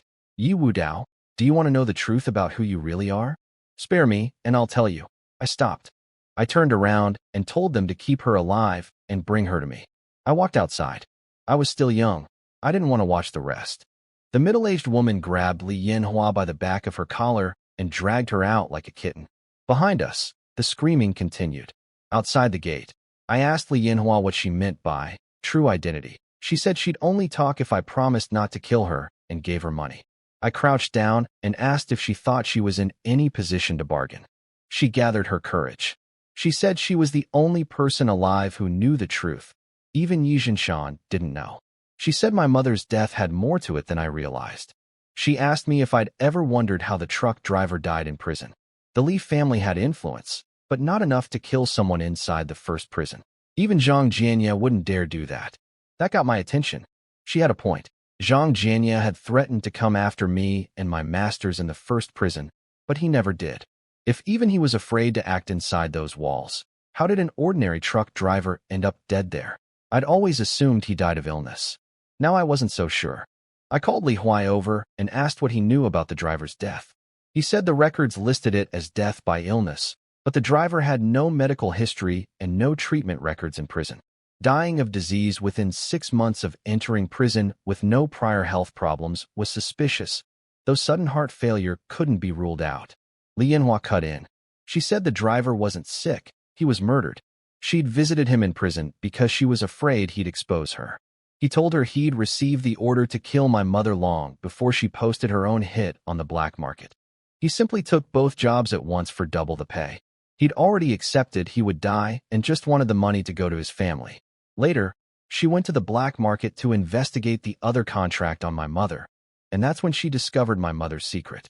By the time she went back to check on the driver, he was already dead. I told her everything she said was just her word with no proof. How did I know she wasn't lying to save herself? She swore she was telling the truth. And then she dropped something I didn't expect. Yi Jinshan has dead sperm disease. He can't father children. She said I could test Yi Mingyuan's DNA against Yi Jinshan's. There'd be no match. Yi Mingyuan was actually the son of her first boyfriend. Yi Jinshan never knew about his condition. Li Yanhua only figured it out this year when she noticed 17-year-old Yi Mingyuan was starting to look more and more like her ex. She had Yi Jinshan's sperm tested and discovered the truth. Then she connected it to what she'd found years ago while investigating my mother. She realized I probably wasn't Yi Jinshan's son either. She'd killed the wrong person. I frowned. There was an obvious hole in her story. If neither Yi Mingyuan nor I were Yi Jinshan's sons, why did we look so much alike? Li Yanhua took a breath and said, "Because your real father and my ex-boyfriend are brothers. Technically, you should be calling me Annie." The more Li Yanhua talked, the more confused I got. She was saying Yi Jinshan wasn't my real father, and that Yi Mingyuan and I were actually cousins. I told her to slow down and explain everything clearly. She started with something that happened 18 years ago, the year the rift in Haiqing was breached. I checked with Li Huai, and he confirmed it. That year, many fighters came to help defend against the monsters pouring through. Among them were my real father, his brother, and my mother. Li Yanhua said my mother wasn't an ordinary woman. She had a refined quality that common people didn't have. She was from the Wu family in the capital, a top-tier family with a grandmaster-level cultivator. That pulled me back to a memory from when I was 5. My mother had stroked my head and said, "Wu Dao, when you grow up, Mama will take you to the capital." I didn't think anything of it back then. Now I understood. She wanted to take me to the Wu family. I interrupted and asked whether Yi Jinshan really assaulted my mother and whether she really went to him for child support money. Li Yanhua confirmed the assault but corrected the rest. My mother wasn't asking for child support.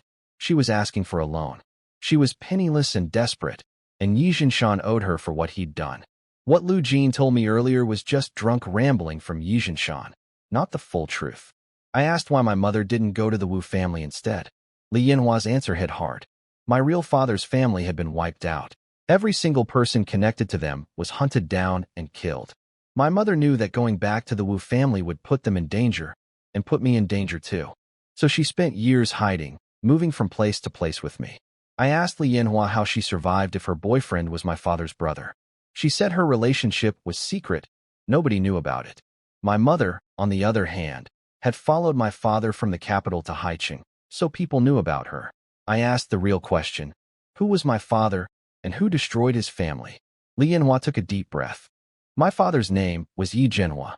Her boyfriend, my father's younger brother, was Yi Jinyu. They were from the Yi family of the capital. The family that destroyed them was the Fu family. Specifically, a man named Fu Yinglong. 18 years ago, the brothers were secretly sent to Haicheng by the Yi family elders. By the time they learned what was happening back home, the entire Yi family had already been massacred. My father left Haicheng first, telling my mother to stay and not return to the capital.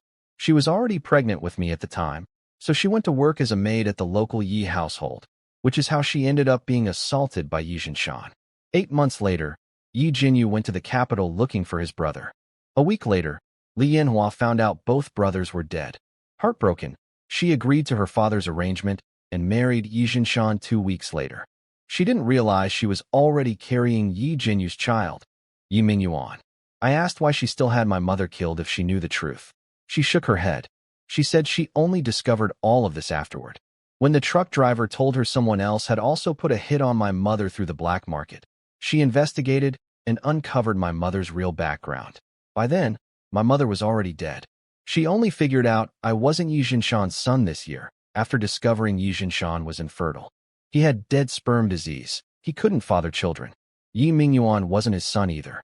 Once she realized that, she connected it to what she knew about my mother and concluded I must be Yi Jinhua's son. I asked her bluntly, if she knew I wasn't Yi Jinshan's kid, why did she still let me take the fall for Yi Mingyuan's crime? She said Yi Jinshan was the one who pushed for it.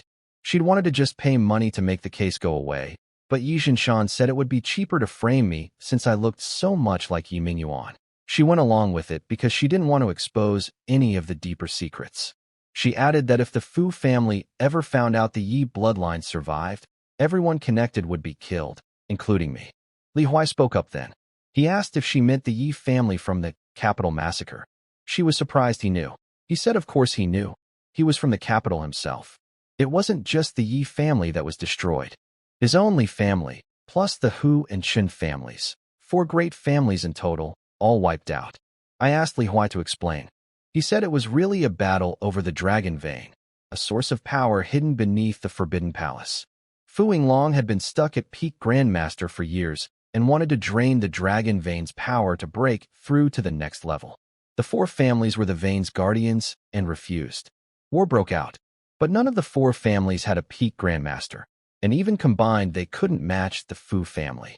The dragon vein was taken, and all 4 families were massacred. Only a handful of people were smuggled out beforehand. Li Huai was one of them. He fled to Haicheng and eventually met Qin Tianlong. I asked about Fu Yinglong. If he'd been stuck at peak Grandmaster for that long 18 years ago, he was likely one of the Demon Slayer founders. Li Huai confirmed it. Fu Yinglong, along with Li Chenghua and Du Yuan, were called the 3 supreme masters of the martial world. I nodded and told Li Huai he'd be coming with me to the capital once we finished in Haicheng. I wanted to see how strong these three supreme masters really were. Li Huai's eyes lit up. He'd been dreaming of avenging his family for years, but never had the strength. Now, with me, he thought there might finally be a chance. He asked what to do about Li Yanhua. I glanced at her and said, "Kill her." She screamed that I'd promised not to kill her. I spread my hands and told her I said I wouldn't kill her personally. I couldn't control what other people did. The middle-aged woman beside her drew her sword across Li Yanhua's throat. Li Yanhua clutched her neck, staring at me with fading hatred. She tried to beg me to spare Yi Mingyuan, but she couldn't finish the sentence before she collapsed. I looked down at her body. I told her I was sorry, but I couldn't let Yi Mingyuan live. After killing the entire Li family, leaving him alive would just create another enemy who'd come back for revenge someday. Just like when she chose not to kill me as a child, and I became the one who destroyed her family. I wasn't going to make the same mistake. I took a deep breath. Everything I'd learned tonight was a lot to take in. I wasn't Yi Jinshan's bastard son. I was the son of Yi Jinhua, from the capital's Yi family. My mother was from the Wu family in the capital. My real father was killed years ago. Two of the three so-called supreme masters of the martial world were now my enemies. Li Chenghua for the grudge with the Free Spirit sect, and Fu Yinglong for destroying my father's family. The capital was somewhere I had to go, not just for revenge. I also needed to find the Wu family and ask them why they never came looking for my mother. They had a grandmaster. If Li Yanhua could track down my mother's background, the Wu family certainly could have too. Did they not care? Were they afraid? Or had they simply given up on her? I also wanted to fulfill my mother's wish. She probably wanted to go home before she died. The bald fighter came out and reported the Li estate was clean. I looked toward the mountains and said, "Let's go." Zhang family next. The Zhang family estate sat on top of Azure Dragon Mountain, the best location in all of Haicheng. It used to be Azure Dragon Gang territory before the Zhang family took it after destroying the gang. What I didn't know yet was that the Zhang family was having a party tonight. They had a special guest. We fought our way up from the base of the mountain. The hidden sentries couldn't stop us, and neither could the guard captain they sent down. By the time we reached the villa area, Zhang family guards were retreating in panic. Zhang Jianya was standing at the entrance of his villa. Next to him was a man in his 30s, pale, smooth-faced, not a trace of facial hair, with a strange mix of wealth and feminine energy about him. I'd learned his name was Lu Tianyuan. Zhang Jianya recognized me and Li Huai right away. He told Lu Tianyuan I was Qin Tianlong's disciple from the first prison and that Li Huai was the legendary Ghost 7, the strategist who almost killed him years ago. Lu Tianyuan started shouting into the darkness behind us, calling for Qin Tianlong to show himself. He kept taunting, asking if my master was hiding, asking if he was scared. He got no response because my master wasn't there. I'd heard enough of his weird, squeaky voice. I shouted back, "Hey, you sissy, what are you yelling about? My master hasn't even left prison yet." "Stop barking." Lu Tianyuan's face twisted with rage. He asked what I just called him. I said it again, louder. I told him a grown man, pinching his voice like that should be embarrassed. He lost it. "You die today," he screamed. Zhang Jianya tried to play along, offering to grab me and slap my mouth. But he didn't actually move.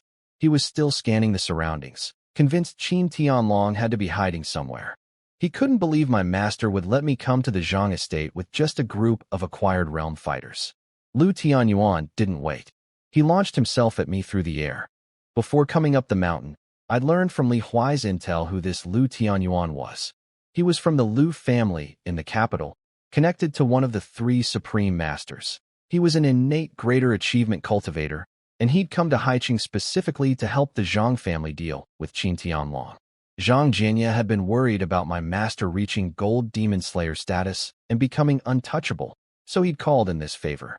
Lu Tianyuan had also tried calling Su Qianming, the Demon Slayer commander, to invite him over socially, since apparently Su Qianming was friends with his grandfather. The call went unanswered. Su Qianming was probably still shaken from our encounter earlier tonight. None of that mattered now. Lu Tianyuan was flying straight at me, and I was ready. Lu Tianyuan flew at me midair and shot a needle of energy from a finger posed like a flower. I swatted it away with one hand. I couldn't help myself. "You really are a sissy." I looked at Li Huai and asked if that was the sunflower manual technique. He confirmed it was. I knew that practicing the sunflower manual didn't require castration, but it did completely destroy a man's ability to function as one. This guy sacrificed that just to get stronger. Lu Tianyuan landed and stared at me, realizing something was wrong. He asked if I was also innate realm. To deflect his needles so casually, I'd need to be at least peak innate. I didn't answer his question. Instead, I pointed out what everyone could see. He'd given up being a man for power. That really set him off. He told Zhang Jianya they should attack together. Zhang Jianya agreed, and they both charged at me. I released my spiritual pressure. Both of them slammed face first into the ground before they even reached me. I walked over and stepped on Zhang Jianya's back. I asked him if he wanted to repeat what he said to me in the Rift World last time, when he called me a bastard. He kept his mouth shut. Back then I was barely at the acquired stage and needed Qin Tianlong's protection. Now I was a real grandmaster, and he knew one wrong word meant death. Lu Tianyuan struggled but quickly realized he couldn't break free. He narrowed his eyes and said, "Your peak grandmaster." He had grandmaster-level elders in his own family, but even both of his grandfathers combined couldn't pin down an innate greater achievement cultivator with spiritual force alone the way I just did. He understood I was far above them. I told him to wait his turn. I'd deal with him after finishing with Zhang Jianya. Zhang Jianya tried threatening me with the Lu family. He said Lu Tianyuan was the eldest grandson of Grandmaster Lu Xiaobai, and that Lu Xiaosong had also recently reached Grandmaster level. Two Grandmasters together would make even a peak Grandmaster think twice. I stepped harder on his shoulder and asked if he'd lost his mind. The Lu family's own grandson was lying right next to him and hadn't said a word. Who was Zhang Jianya to throw around the Lu name? I told him two low-level Grandmasters couldn't do anything against a peak Grandmaster. I even offered to let Lu Tianyuan call them and see if they dared show up. Zhang Jianya looked at Lu Tianyuan hopefully and suggested calling. Lu Tianyuan just rolled his eyes and said nothing. That told Zhang Jianya everything. The Lu family's boasting about matching a peak Grandmaster was just that, boasting. Something broke inside the old man. He suddenly aged 10 years right in front of me. He asked what I wanted. I told him I'd do to the Zhang family exactly what they did to the Azure Dragon gang. My master wanted to handle this personally, but I had places to be, so I was settling it now. I asked if he had any last words. He surprised me. He laughed and said, "Those who kill will be killed. Those who sin will be punished." He admitted he'd killed many people and done terrible things to reach the top of Haiqing. He always knew karma would catch up. He just didn't expect it to arrive so soon, or fall on him directly. He told me to do whatever I wanted. I almost respected that. Unlike Li Yaozhu and Yi Haiping, who begged and schemed until the very end, Zhang Jianya seemed to actually accept his fate. Then he suddenly shouted to all Zhang family members, "Run! Save yourselves! As many as you can!" I should have known. His whole speech was just to buy time and distract me so his people could scatter. He'd already accepted death, but he still wanted the Zhang bloodline to survive. I told him none of them would make it. I put a bolt of energy through his head, then shifted all my spiritual pressure onto the fleeing family members. Every single one of them was forced to their knees. Li Huai shouted the order and drew his own blade. He'd waited 10 years for this moment. The 9 fighters charged in. Lu Tianyuan stood up once I released his pressure. I told him not to move or he'd die. He asked if he could make a phone call. I shrugged and told him to go ahead. If he wanted to invite his grandfathers to come die too, that was fine with me. He called Su Qianming first. When the old commander picked up, Lu Tianyuan asked him to use the Demon Slayer's heavy weapons against me. After a pause, Su Qianming asked if the peak grandmaster he was talking about was named Yi Wudao. Lu Tianyuan was confused that Su Qianming knew me.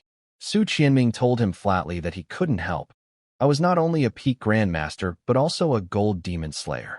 Using military weapons against me would be suicide. He told Lu Tianyuan to call his grandfathers and hung up. Lu Tianyuan stared at the dead phone for a while. Then he looked at my face and finally understood this was beyond him. He called his grandfather Lu Xiaobai in a panic, nearly crying, begging for help. The other end went quiet for a long moment. Then Lu Xiaobai's voice came through. "Wait there. Your uncle and I are coming." I watched Lu Tianyuan make his call and laughed. "You actually called them. Good. Saves me a trip to the capital." Time passed. Li Huai and the 9 fighters finished clearing out the Zhang family. Over 100 people, all gone. I stared up at the stars, waiting. Half an hour later, 3 figures came flying through the night sky, trailing long streaks of light behind them. So Lu Tianyuan's grandfather's brought backup. I looked at him and said I figured he knew they'd bring help. He said nothing, but I could see his confidence returning. I asked him a simple question. If whoever they brought wasn't a peak grandmaster, did he really think they could beat me? The 3 landed outside the villa and walked toward us. 2 of them looked almost identical, old twin brothers, one in white, one in black. Those had to be Lu Xiaobai and Lu Xiaosong. Between them walked a third old man, their hired help. The one on the left spoke first, asking if I was really Yi Wudao and why I was so young. I told him to introduce himself before asking questions. He said he was Lu Xiaobai. The man in the middle was Lu Xianin, the demon slayer commander of Magic City and a greater achievement grandmaster. The third was his brother Lu Xiaosong. I raised an eyebrow. Just you 3? Lu Xiaobai frowned and said I was being arrogant. He claimed the 3 of them together might be more than I could handle. His brother Lu Xiaosong tried a different approach, the moral high ground. He said he knew I was Gold Demon Slayer number 009 and asked why a peak grandmaster would bother picking on his grandson, an innate cultivator. Didn't I have any dignity? I laughed hard. Dignity? 10 years ago, the Lu family sent their guards across 1,000 kilometers to help the Zhang family destroy the Azure Dragon Gang. Was that dignified? And I was only 18, his grandson was over 30. By age, Lu Tianyuan was no junior of mine. By cultivation level, all 3 of them were below me. Shouldn't juniors bow to their elders? I noticed a pattern with these big families. Their first move was always moral pressure. The trick was to throw it right back at them. Lu Xiaosong asked if I was from the Azure Dragon Gang and whether this was revenge. I told him obviously, I wasn't insane enough to kill his grandson for no reason. Lu Xiaobai spoke up. He said his grandson, Lu Tianyuan, had been crippled years ago by Qin Tianlong's son, who kicked him so hard he could never function as a normal man again. That's why Lu Tianyuan had to practice the Sunflower Manual. The Lu family had every right to seek revenge. And they didn't personally destroy the Azure Dragon Gang. They only sent their guards. The Zhang family did the actual killing. Then Lu Xianin stepped in as peacemaker. He said the grudge between the Lu family and the Azure Dragon Gang was old history, and since I'd already wiped out the Zhang family, the ones who actually did the deed, things should be settled. He offered to mediate and let everyone walk away. I laughed in his face. You want to mediate? Who do you think you are? He announced himself proudly. Lu Xianin, Greater Achievement Grandmaster, Permanent Demon Slayer Commander of Magic City, one of the few who held a fixed post rather than rotating yearly. Then he played his trump card. His senior martial brother was Fu Yinglong, one of the 3 Supreme Masters. The moment he said that name, everything changed. I burst out laughing. If you hadn't mentioned Fu Yinglong, you might have walked away alive tonight. But now that you have, sorry. All 3 of you are dying here. Lu Xianin was confused. He expected Fu Yinglong's name to frighten me. He asked if I had a grudge with his senior brother. I told him the truth. Before today, I had no personal beef with Fu Yinglong. But today I'd learned I was a descendant of the Yi family from the capital, one of the 4 families massacred 18 years ago in the Dragon Vein War. My mother's death was partly because of what the Fu family did. So yes, we had a grudge now. Lu Xianin's eyes went wide. You're a survivor of the capital Yi family. He instantly unleashed his spiritual force at me and screamed at the Lu brothers to attack together. Either he dies today, or we all do. The brothers exchanged a glance. They knew there was no talking their way out. Their family had sent guards to help slaughter over 1,000 Azure Dragon Gang members. Qin Tianlong's entire family was killed except for Qin Tianlong himself, who escaped into prison. That kind of blood debt doesn't get negotiated away. The 3 of them combined meant 1 Greater Achievement Grandmaster and 2 Lesser Achievement Grandmasters coming at me together. On paper, that wasn't terrible. Against a normal peak Grandmaster, they might have had a shot. I was excited. Everything up to now had been one-sided slaughter against innate fighters. This was the first real test, 3 Grandmasters at once. I could finally see what I was truly capable of. I let my spiritual power explode outward. Their combined force crashed into mine, and the air hummed with the collision. Behind me, Li Huai shouted for everyone to fall back. He warned that if an acquired realm cultivator got caught in a Grandmaster-level spiritual clash, their brain would be crushed like paper. The 9 fighters retreated immediately. Lu Xiaonan sneered that a peak grandmaster was nothing special. Their 3 spiritual forces combined were actually pushing mine back past the midline. He thought they were winning. I'd only released about a third of my power, roughly what a real peak grandmaster would have. I wanted to test things first. I noticed from what Lu Xiaonan said about the 3 supreme masters that they were probably cultivators who had touched the threshold of the condensation realm, but couldn't break through without the right technique. Good to know. I smiled and said, playtime's over. Time to send you on your way. I unleashed my full condensation realm greater achievement spiritual force. The pressure wave slammed into all 3 of them instantly. Lu Xiaonan went from confident to panicked in under a second. His spiritual force was crushed back to within a meter of his body. The Lu brothers were completely trapped, faces turning red as they struggled. Lu Xiaobai broke free first by exploding his innate energy outward. Lu Xiaosong followed and shouted to Lu Xiaonan to stop fighting me with spiritual force. He realized I wasn't just peak grandmaster. I was half a step above. Lu Xiaonan switched tactics too, coating himself in energy and drawing his sword. Lu Xiaonan couldn't understand how I'd reached this level at 18. He knew from Demon Slayer records that I was suspected of having a martial Dao sacred body, an incredibly rare constitution that appeared only a handful of times throughout history. Every person who had it dominated their entire era. He'd read in ancient texts that some sacred body cultivators ascended to land immortal status in their 20s. But even so, this age had its limits. The 3 supreme masters only reached their half-step level through decades of accumulation, not talent. I'd been cultivating for just 1 year. Lu Xiaobai didn't care about any of that. He just knew they'd die if they didn't fight with everything they had. He screamed at Lu Xiaonan to stop thinking and start killing. All 3 came at me together. I used my phantom steps and charged. I wasn't bothering with weapons. Against 3 grandmasters, I didn't need them at my level. My afterimage blurred past Lu Xiaobai. By the time he turned his head, I was already standing in front of Lu Xiaosong. He didn't even see me move. Lu Xiaosong raised his palm and launched a massive energy attack called Cloud Parting Palm, a giant hand of concentrated innate energy flying at me. I raised 2 fingers and fired a single drop of innate true liquid. It punched straight through his palm technique like paper, scattering the energy into nothing, and slammed into his chest. He looked down. There was a fist-sized hole where his heart used to be. He'd poured every drop of energy into defending that spot, and it still wasn't enough. He whispered, double penetrating force. Projected. Then he reached toward his brother, managed to say, run, and fell backward. Lu Xiaobai screamed his brother's name. But grief didn't destroy his thinking. He'd once seen the Supreme Masters Li Changhua and Du Yuan fight. Even at the half-step level, they weren't this strong. The liquid form energy I used was the signature of someone truly above the Grandmaster realm. He realized I wasn't half-step above. I was the real thing. He turned and ran on foot. Smart. Running on the ground was faster and more agile than flying. Lu Xiaonan had already taken to the sky, fleeing before Lu Xiaobai even moved. I pointed out that for a greater achievement Grandmaster, he was less clever than the lesser achievement one. I flicked a drop of true liquid at Lu Xiaonan. He felt death coming and threw up a wall of energy behind himself. It didn't matter. The drop punched through his back and out his chest, leaving the same fist-sized hole. He fell from the sky and crashed into the ground.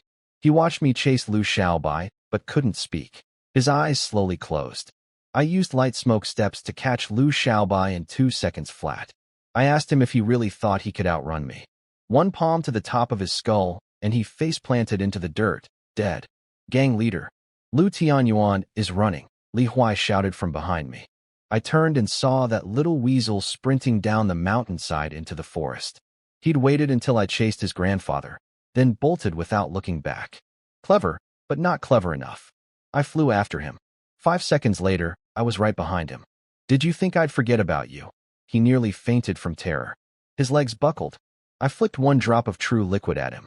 Without a Grandmaster's massive energy reserves to protect him, his upper body simply exploded. After finishing off the 4 of them, I flew back up to the Zhang family villa. Li Huai and the others were waiting. I asked if everyone was accounted for. Li Huai shook his head. Several Zhang family members weren't present tonight, including Zhang Jianya's second son, Zhang Yuanlin. The very person my second master wanted revenge against. That was a problem.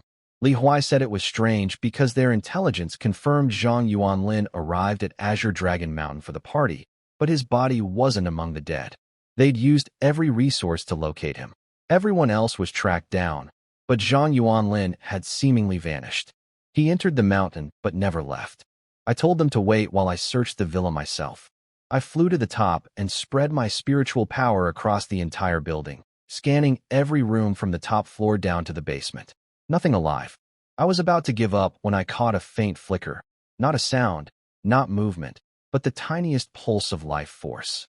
It came from beneath the basement floor, near a large wooden barrel in the corner. When I focused all my spiritual power on it, the signal disappeared. When I pulled back, it returned. I tried moving the barrel with spiritual force. It wouldn't budge. I crushed it, just water and wood splinters. The barrel had been glued to the floor, but there was no trapdoor, no mechanism underneath.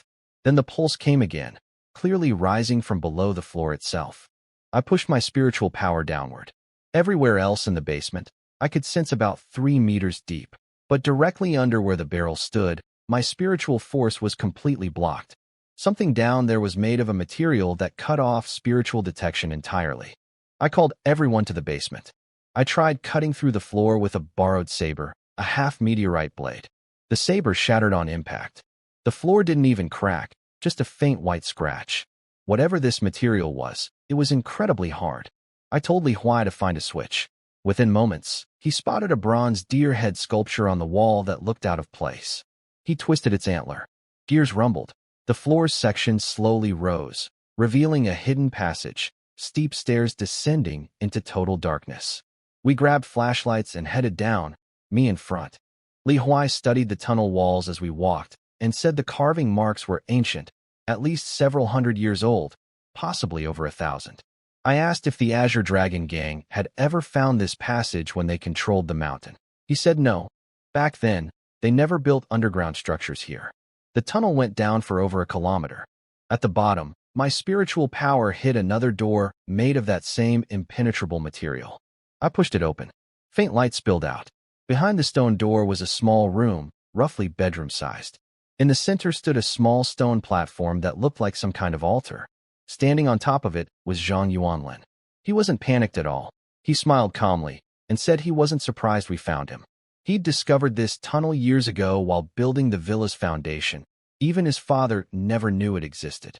Then he asked if I knew what this place was. I didn't answer. Something about him felt off. He laughed wildly. This is an ancient altar for ascending to heaven, a gateway to the celestial realm. It was only used once before it was buried. I spent years researching to learn this. He stared at me with crazed eyes and shouted, "Yi Wu Dao. Once I ascend to the heavens and master my cultivation there, the day I return will be the day you die." Then he looked down at the altar beneath his feet and started muttering like a madman. Soon, I'm about to ascend to heaven and become an immortal." One of my fighters stepped forward, ready to kill Zhang Yuanlin. I stopped him. Something about the altar beneath Zhang Yuanlin's feet felt dangerous. The moment I said that, the altar burst with blue light, wrapping Zhang Yuanlin completely. He laughed in triumph. Then the light contracted violently, and the underground space began to shake. Zhang Yuanlin's laughter turned to screaming. Blood poured from his eyes, ears, nose, and mouth. His eyes bulged. He shrieked. This was supposed to be the path to heaven. "Who are you?" Then his body went rigid. His head dropped and snapped back up. The instant it did, I felt something horrifying. A wave of evil energy exploded from his body, so powerful it nearly suffocated me. I shouted for everyone to get out. They tried to run, but a crushing spiritual force slammed them all to the floor. I was the only one still standing, and my legs were shaking. This pressure was far beyond anything I'd ever felt. Zhang Yuanlin spoke, but it wasn't his voice anymore. It was ancient and dripping with malice. He said he was surprised to find a condensation realm cultivator down here. He said my body would make a fine vessel. I didn't hesitate. I pulled the dark iron spear from my storage ring, charged it with true liquid, and fired a triple penetrating force shot straight at him. He raised one hand casually. My attack, the strongest thing I could produce, stopped dead in front of his palm. He couldn't be moved. He laughed, and called himself by Sun. Then he shouted toward the ceiling, Zhang Sanfeng, you never predicted this. Once I take this body, I'm coming to the spirit realm to find you. Li Huai recognized the name immediately. He shouted that this was the 100 Losses Taoist, the leader of the 10,000 demon sect, Zhang Sanfeng's greatest enemy from 400 years ago. According to the ancient texts Li Huai had read in his family's library, Zhang Sanfeng killed him. Bai Sun was the creator of the mysterious ice palm and the demon cloud palm, the same technique that the supreme master Li Chenghua practiced. Bai Sun laughed at being remembered after 4 centuries, but he sneered at the legends. He said Zhang Sanfeng was only at Martial Gaul realm, not a real land immortal as people now believed. He said Zhang Sanfeng wasn't worthy of being called his lifelong rival, and he didn't defeat Bai Sun fairly. He used a trick, building this altar to seal him. I asked him directly. So this place wasn't a gateway to heaven, it was his prison? He confirmed it, though he said the altar really could connect to the spirit realm, it just hadn't been activated. The information Zhang Yuanlin found was correct, but Zhang Yuanlin didn't know how to activate it properly, and anyone who tried would be vulnerable to possession by Bai Sun, unless they were far stronger than him. He told me to stop talking and hand over my body. Then he lunged. I jumped back. After seeing him stop my strongest attack with one hand, I knew the gap between us was enormous. But just as he reached the edge of the altar, a yin-yang symbol appeared above it. White light cascaded down from its edges like a curtain, forming a barrier around the entire altar. Bai Sun slammed into it and was thrown back. He struck the barrier with a palm of black energy, the demon cloud palm. The yin-yang symbol shook but held firm. He coughed blood. He cursed Zhang Sanfeng, realizing the seal included a manifestation of Zhang Sanfeng's martial will, the mark of someone who had reached the divine transformation realm. Bai Sun looked at his borrowed body, Zhang Yuanlin's body, and muttered that if it were just a bit stronger, he could have broken through. He turned to me and demanded I walk involuntarily. With my condensation realm body, he could shatter the barrier and escape. I laughed at him. You want me to just walk in and give you my body? You've been sealed for 400 years and it's made you stupid. I told him to sit tight. When I was strong enough to deal with him, I'd come back. He tried to stop me from leaving. His spiritual force crashed down on me like a mountain. I released everything I had, all my true liquid, to resist. His target was me alone, so Li Huai and the others weren't pinned. Li Huai called out from the stone doorway, asking if I could hold. I told him to go ahead, that I could manage. This old monster was trapped inside the barrier and could only use spiritual pressure against me. I could endure it. Then Bai Sun coughed blood again. Zhang Yuanlin's body was too weak to sustain him. The pressure on me vanished instantly. I looked back and saw Zhang Yuanlin's corpse collapsed on the altar. Above it floated a shadowy figure made of black mist, Bai Sun's true form. The shadow stared at me and shouted, "If you ever want to reach the spirit realm, this is the only way. I don't believe you'll never come back. And I don't believe you can reach the Martial Gaul realm. Even in our era, there were no complete cultivation methods for it. You can't escape me. I'll be waiting." His voice faded. The black mist dissolved. The yin-yang barrier above the altar disappeared too. Only Zhang Yuanlin's body remained on the stone platform. I stood there thinking, Martial Gaul realm, divine transformation realm, the spirit realm. These were levels and places I'd never heard of. And this Bai Sun had survived for 400 years without a physical body, something I didn't even know was possible. But he was right about one thing. If the spirit realm existed and this altar was a gateway, I would eventually need to come back here. I just needed to be strong enough to deal with him when I did. I took one last look at the altar, closed the stone door, and headed back up through the tunnel. Back at the tunnel entrance, I told Li Huai to seal the passage with titanium alloy and make sure no one could ever get in. This mountain would become the Azure Dragon Gang's new headquarters. I gave Li Huai 3 days to announce the gang's return, consolidate all the assets from the Yi, Li, and Zhang families, assign roles to the 9 fighters, and get everything running. After 3 days, we'd head to the capital. Li Huai asked quietly if we were still going after Yi Mingyuan. I told him I'd handle that alone. He should focus on the gang's business. I took one last look down the dark tunnel. The spirit realm, I muttered. After meeting Bai Sun, I couldn't stop thinking about what lay beyond this world. I was at Condensation Realm Greater Achievement now, only 2 minor stages from Martial Golden Core.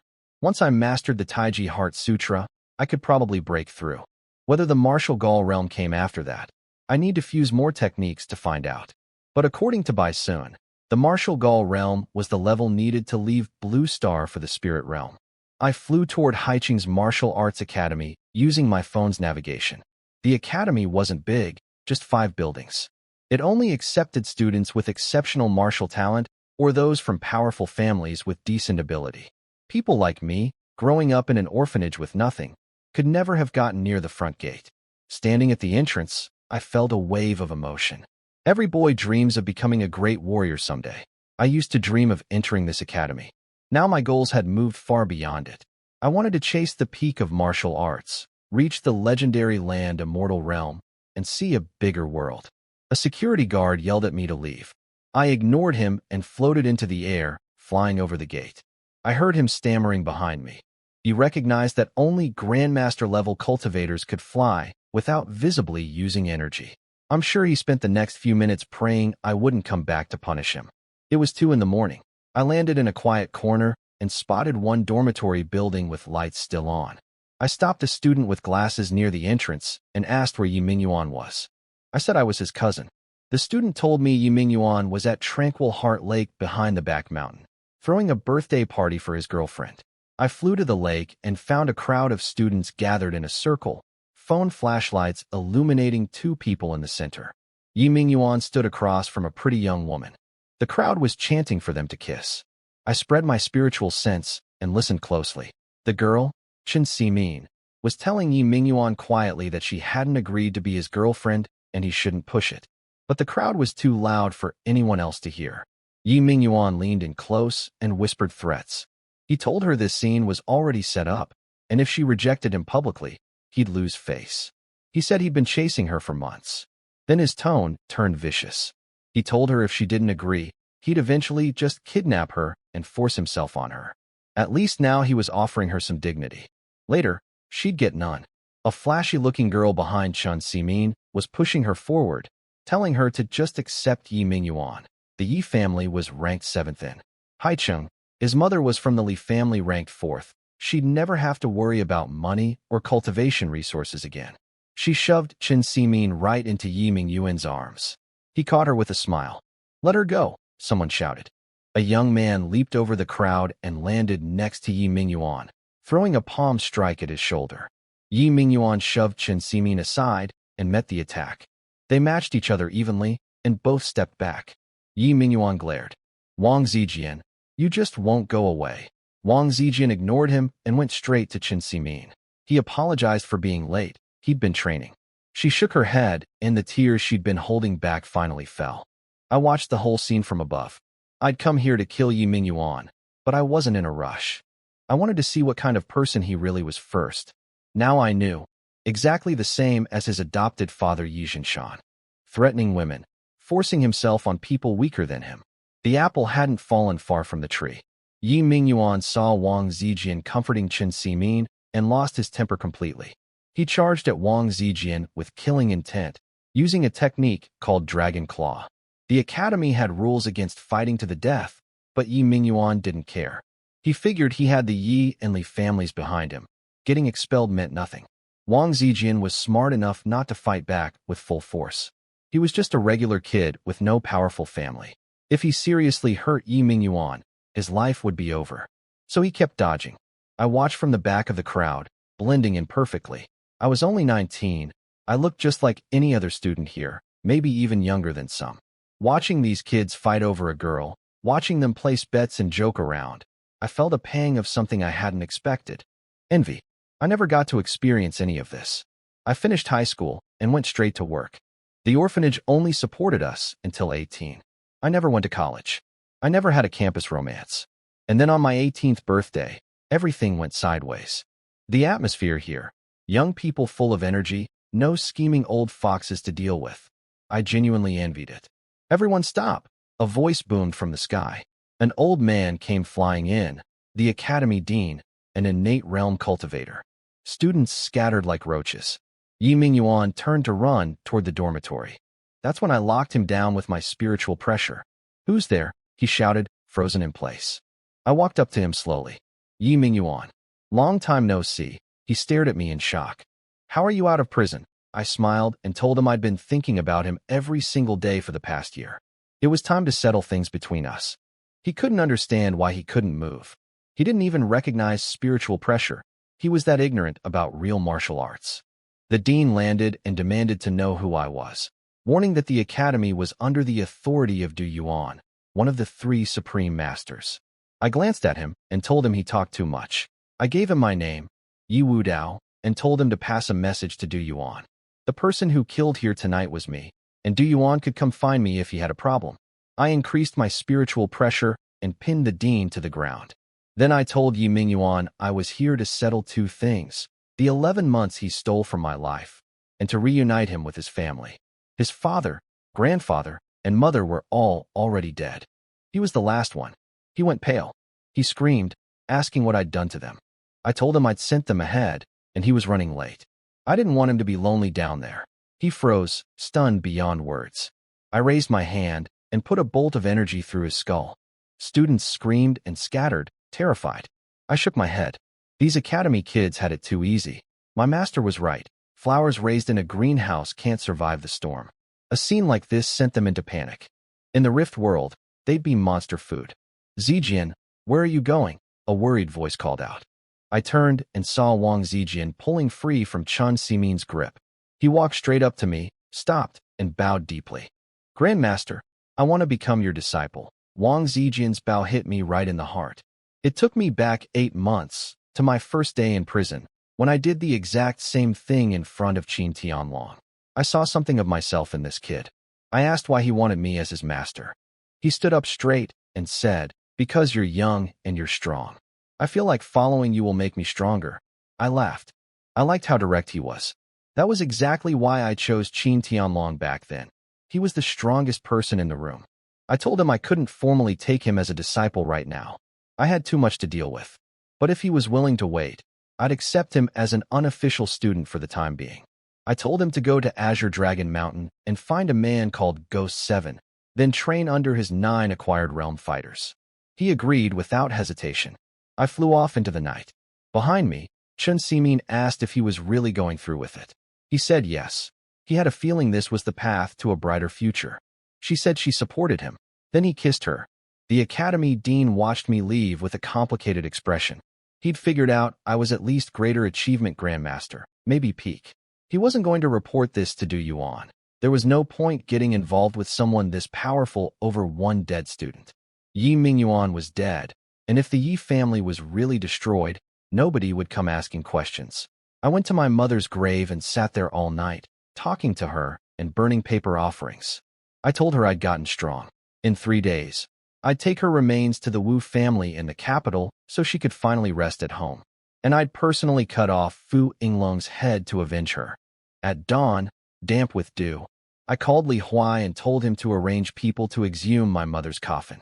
I was bringing her to the capital. His people arrived within half an hour.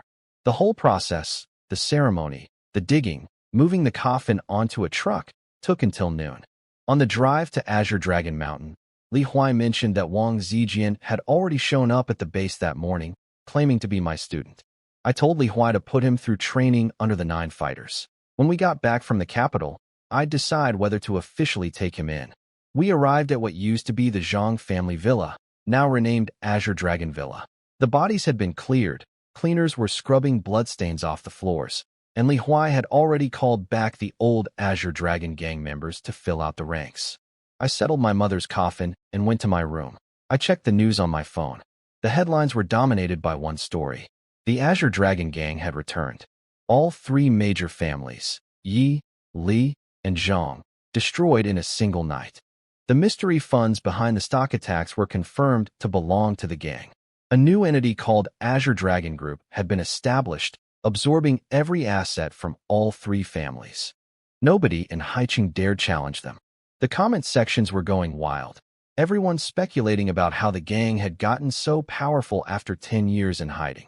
That afternoon, I took Li Huai to visit my 3 masters in prison cell number 1. Qin Tianlong laughed bitterly when he heard I'd wiped out all 3 families in one night without him. He'd been hoping to join me against the Zhang family. I asked if any of them wanted to leave with me. I had the power and the gold demon slayer status to force it. Qin Tianlong declined. He was close to earning his own gold medal and didn't want me to cause problems with the Federation over a premature release. Hu Lianfeng agreed, saying he was comfortable where he was. Zhang Hanquang also chose to stay, figuring the Azure Dragon Gang's intelligence network would have a better chance of finding his missing daughter than him searching alone. I respected their choices. I gave each of them a bottle of stalactite liquid before leaving. I held back the Taiji Heart Sutra for now, partly because Li Huai was present and I didn't want that knowledge spreading too widely yet, and partly because I wanted to finish mastering it first so I could properly guide my masters when the time came. I said goodbye and told them I'd visit again after returning from the capital. Qin Tianlong reminded me to be careful. The capital was the gathering place for all of Blue Star's top families, and they had large-scale weapons specifically designed to keep powerful cultivators in check. I nodded. I knew. 3 days to prepare. Then the capital. 3 days later, I stepped off a private jet at the capital's airport, pushing my mother's coffin. I'd had her remains transferred to a new casket.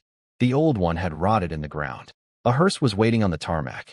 I told Li Huai to go gather information on the Fu family and the 10,000 Dharma sect. I'd go to the Wu family alone. An hour later, the hearse stopped in front of an old-style courtyard house that had been renovated with new materials but kept its traditional layout. A wooden sign above the gate read, Wu family. I had the driver help me unload the coffin, then send him away. I knocked on the gate. A young man cracked the door open, annoyed at being disturbed so early. He saw me, then noticed the coffin behind me. Without even letting me speak, he told me to get my coffin away from their doorstep. I told him the Wu family needed to teach their children better manners. He got louder, calling me a troublemaker and asking if I knew whose house this was. Before I could respond, a young woman's voice called from inside, telling him to hurry up for practice before their grandfather punished him. The young man shouted for his sister to come look. She walked over, a girl in white training clothes. She was more polite than her brother at least. She asked who I was and what I wanted. I told her my name was Yi Wu Dao, and the coffin held my mother's remains. My mother's name was Wu Wan. The moment she heard that name, her face changed. She shook her head quickly and said there was no one named Wu Wan in the Wu family. She pulled her brother inside and tried to slam the gate shut. I caught the door with one hand. I'd seen the panic flash across her face. She knew the name. I told her calmly that if she didn't know, she should get her parents. I wasn't here to claim family ties. I just wanted my mother to come home. She pushed harder, shouting that I had the wrong place. But no matter how much force she used, the door didn't budge. My hand held it like a steel beam. The wooden frame started creaking under the pressure. She sent her brother to get their father. A group of people came rushing from the inner courtyard. A square-jawed middle-aged man led them. Men, women, young, and old behind him. He told the young woman to step aside and faced me. He introduced himself as Wu Ihai, the current head of the Wu family. He said politely but firmly that nobody named Wu Wan lived here. I should leave. I looked at him carefully. He bore some resemblance to my mother and appeared to be around the same age she would have been. I told him to get his father. His composure broke. He shouted at me to get lost, saying that in the old days, showing up with a coffin at their gate would have gotten me killed hundreds of times over. I studied his reaction. Something was wrong. Any normal family would have attacked me by now for blocking their door with a coffin. The Wu family kept warning me and giving me chances to leave instead. They weren't angry. They were afraid. I said it directly. You're this desperate to deny my mother because you're afraid of Fu Yinglong, aren't you? Wu Yihai froze for a split second before telling me I was talking nonsense and threatening to use force. I told him to go ahead. He punched at my face with everything he had. I caught his fist with one hand and squeezed. His bones cracked and shifted under my grip. He screamed and realized I was at least in 8 realm. He was only peak acquired, nothing. I let go and asked how a family supposedly backed by a grandmaster had fallen this far. The people behind him started shouting, "Let go of our father! Let go of the family head!" But not a single one stepped forward. When I told them to come at me together, they all went silent. I was genuinely confused. This was supposed to be a top-tier capital family. But everyone here was weak and cowardly. Plenty of tough words, zero action. The young ones were like this, and the old ones were no different. How was this family still standing? Then a voice came from behind the crowd. "Old, steady and calm. Young friend, blocking our gate and causing trouble this early in the morning is rather overbearing, wouldn't you say? The Wu family members parted instantly, bowing as an elderly man walked through. Father, grandfather, I watched him approach.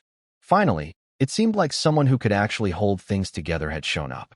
I looked at the old man and asked who he was. He said his name was Wu Baohua, the one who held power in the Wu family. That was strange. Wu Yihai had already called himself the family head.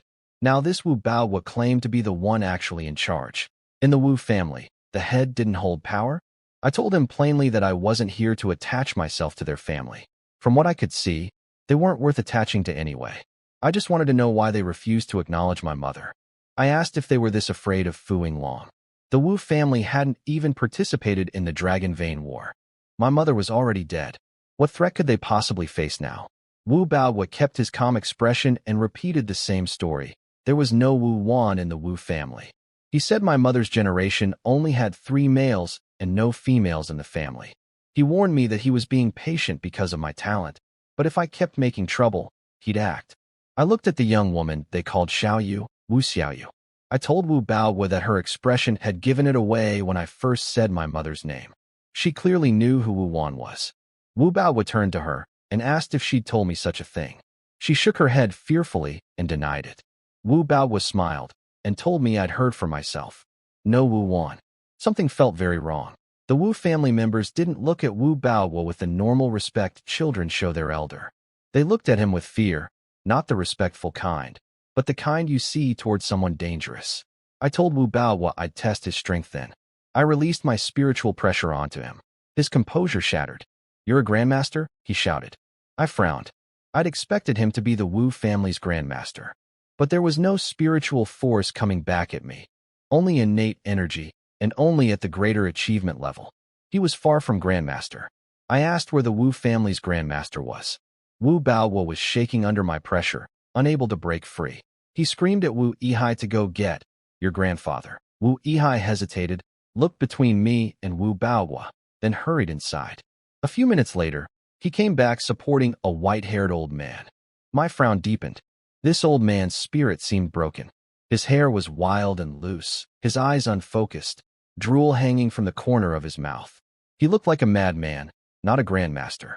Wu Yihai whispered to him, "Great-grandfather, this person is bullying our family." The old man's aura suddenly exploded. He straightened his hunched body, broke free from Wu Yihai's support, and charged at me with a punch. I caught his fist easily. The force behind it was grandmaster level, but there was no innate energy, no spiritual power, just raw physical strength. His mind was gone, but his body still remembered how to fight. I pressed my spiritual force onto him and said sharply, "Wake up." For one brief moment, his eyes cleared. He looked at me and asked, "Who are you?" Then the light faded and his eyes went cloudy again. He was back to being lost. "Wu Chonglu, what are you doing?" "Kill him already," Wu Baohua screamed from behind. That confirmed what I suspected. Wu Baohua was talking to this old man, supposedly his own father, like a dog. No son speaks to his father that way, especially not to the strongest person in the family. I looked at Wu Baohua and asked him directly, "Is this how you talk to your father? Or is he not your father at all? If he's not, then who are you? Why are you here in the Wu family?" I turned to the people behind him and asked if anyone could explain. Were they even real Wu family members? Who were these people? The tension at the gate became suffocating. Wu Baohua's face twisted, and he screamed for everyone to attack me. I told them calmly that anyone who moved would die. Nobody took a step. Their 2 strongest, Wu Baohua pinned by my spiritual force, and Wu Chonglu held by my hand, were both neutralized. No one was brave enough. I told them I'd start killing 1 person per minute until someone told me the truth. They could also try running if they wanted. I started a countdown on my phone. At the last few seconds, Wu Yihai looked around at the terrified family members, then at Wu Baohua on the ground, and said, "I'll talk." Wu Baohua screamed that he'd kill Wu Yihai if he said a word. I sealed Wu Baohua's mouth shut with spiritual force.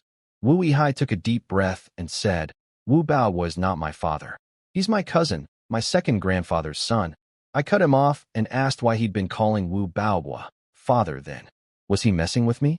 Wu Yihai explained quietly that after Wu Baohua took control of the family, He forced everyone to call him father or grandfather. Every person behind him nodded in confirmation. Wu-Ehai started explaining everything. He said I should already know about the Dragon Vein War 18 years ago, where Fu Yinglong destroyed 4 great families. Each family had a greater achievement grandmaster, and Fu Yinglong killed all 4. After that, the entire capital was terrified. Nobody dared associate with anyone connected to those families. That's when Wu Chonglu, the family patriarch, Wu-Ehai's grandfather, discovered that the Wu family had a connection to the destroyed Yi family through my mother. The Fu family came to the Wu doorstep demanding her. The shock and rage caused Wu Chonglu to lose his mind.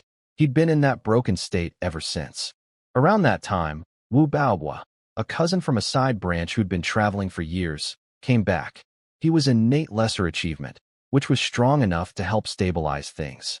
Wu-Ehai's father trusted him and let him manage family affairs temporarily while he personally went to Haicheng to find my mother.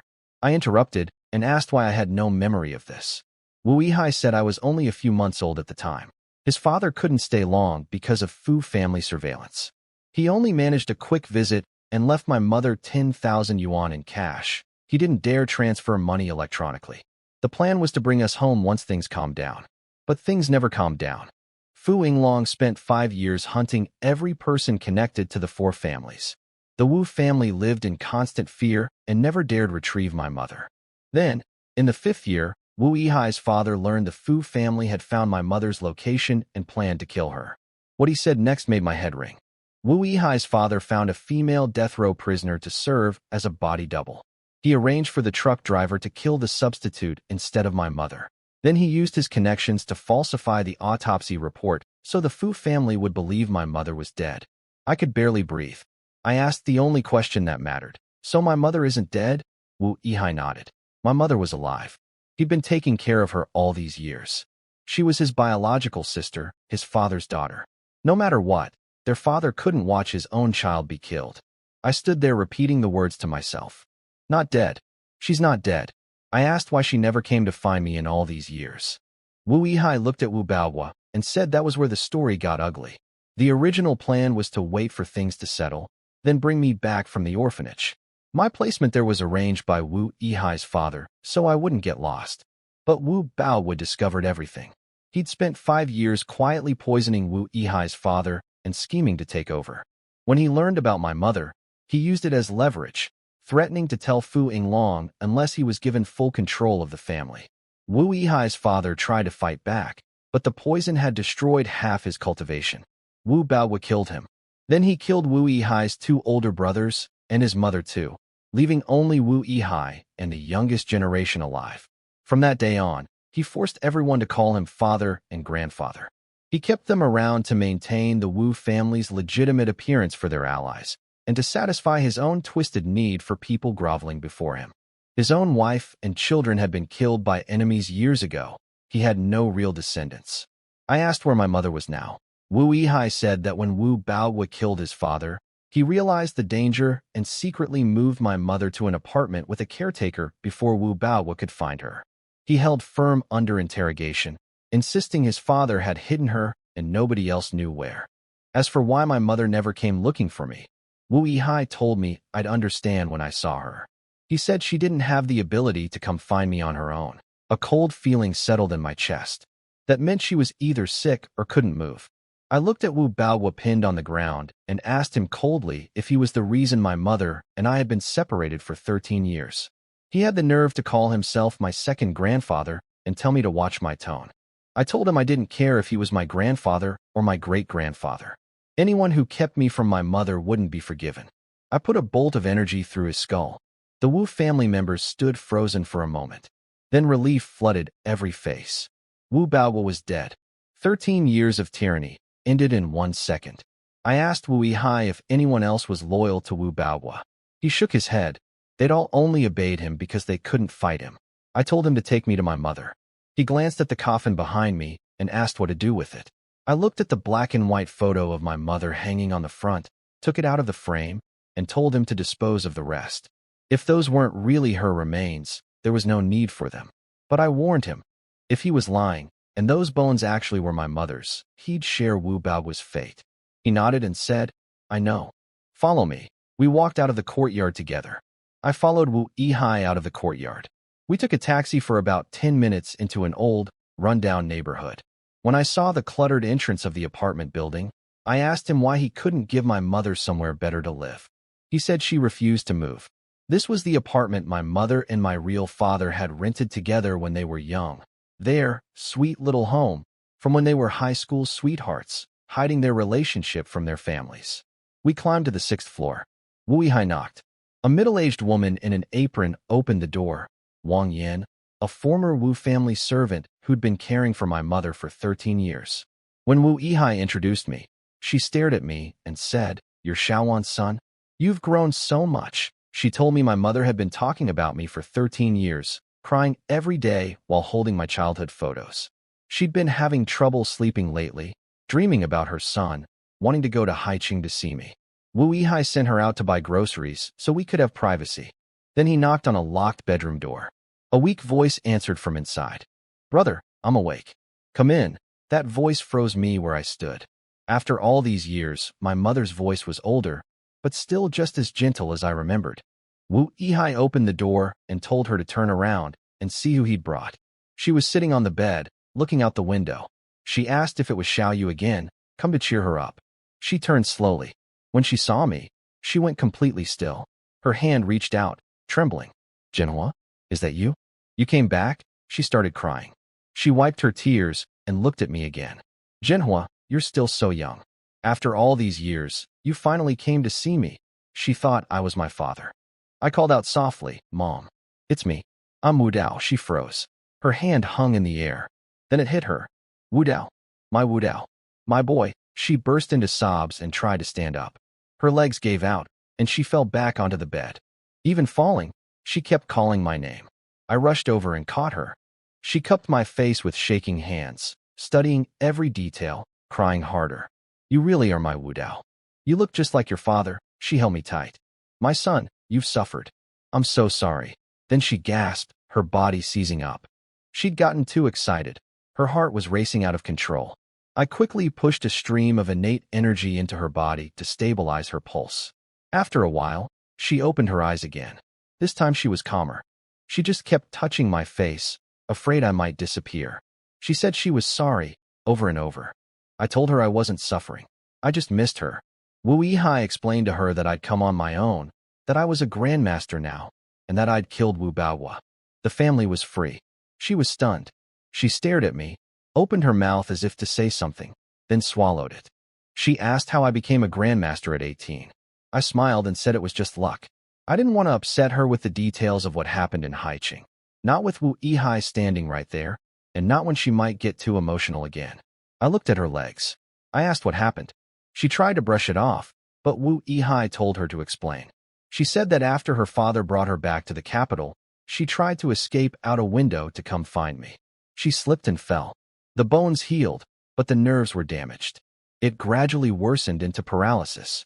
She looked at me with guilt and said if she could have walked, she would have come to Haiqing years ago. I told her it was fine. I was here now. I checked her legs with my spiritual power. Several meridians below her hips were broken, but the damage wasn't nearly as bad as Li Huai's had been. 2 drops of stalactite liquid would fix her completely. I pulled out the last bottle from my storage ring, pretending to take it from my pocket, and dripped 1 drop into her mouth. I noticed Wu-Ehai's eyes light up when he saw the jade bottle. I could hear the greed in his voice when he asked if it was the legendary stalactite liquid. I put the bottle away immediately. If I left it with my mother, Wu-Ehai would find a way to take it. He was my uncle, and he'd looked after my mother for 13 years. But I didn't feel close to him. I didn't feel close to any of the Wu family. They were broken, weak, and I didn't trust them. After a few minutes, my mother excitedly said she could feel tingling in her feet for the first time in years. I told her the effect would keep working, and in a few days she'd probably be able to stand. She thanked me with tears in her eyes and said she felt terrible that after owing me for so many years, she was still relying on me. I told her she was my mother. She gave me life and raised me. Everything I did was natural. Then I noticed something. Earlier, when she first saw me, she called me Jinhua, my father's name. And she said, "You came back," as if she'd been expecting him to return someday. If my father died 18 years ago, Why would she say that?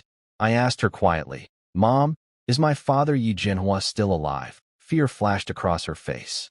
She shook her head quickly. No, no. I held her hand and told her gently that she could tell me. I was strong enough now. I didn't fear Fu Yinglong. She clenched her fists. I could see her torn between two things. Her son she'd been separated from for 13 years, and something else. Someone else. In the end, she shook her head again. No, your father died 18 years ago. She was lying. I was sure of it, but I didn't push her. Not today. I could see my mother didn't want to tell me, so I didn't force her. I pulled out my phone and called Li Huai. I told him to look into my real father, Yi Jinhua. I believed he was still alive.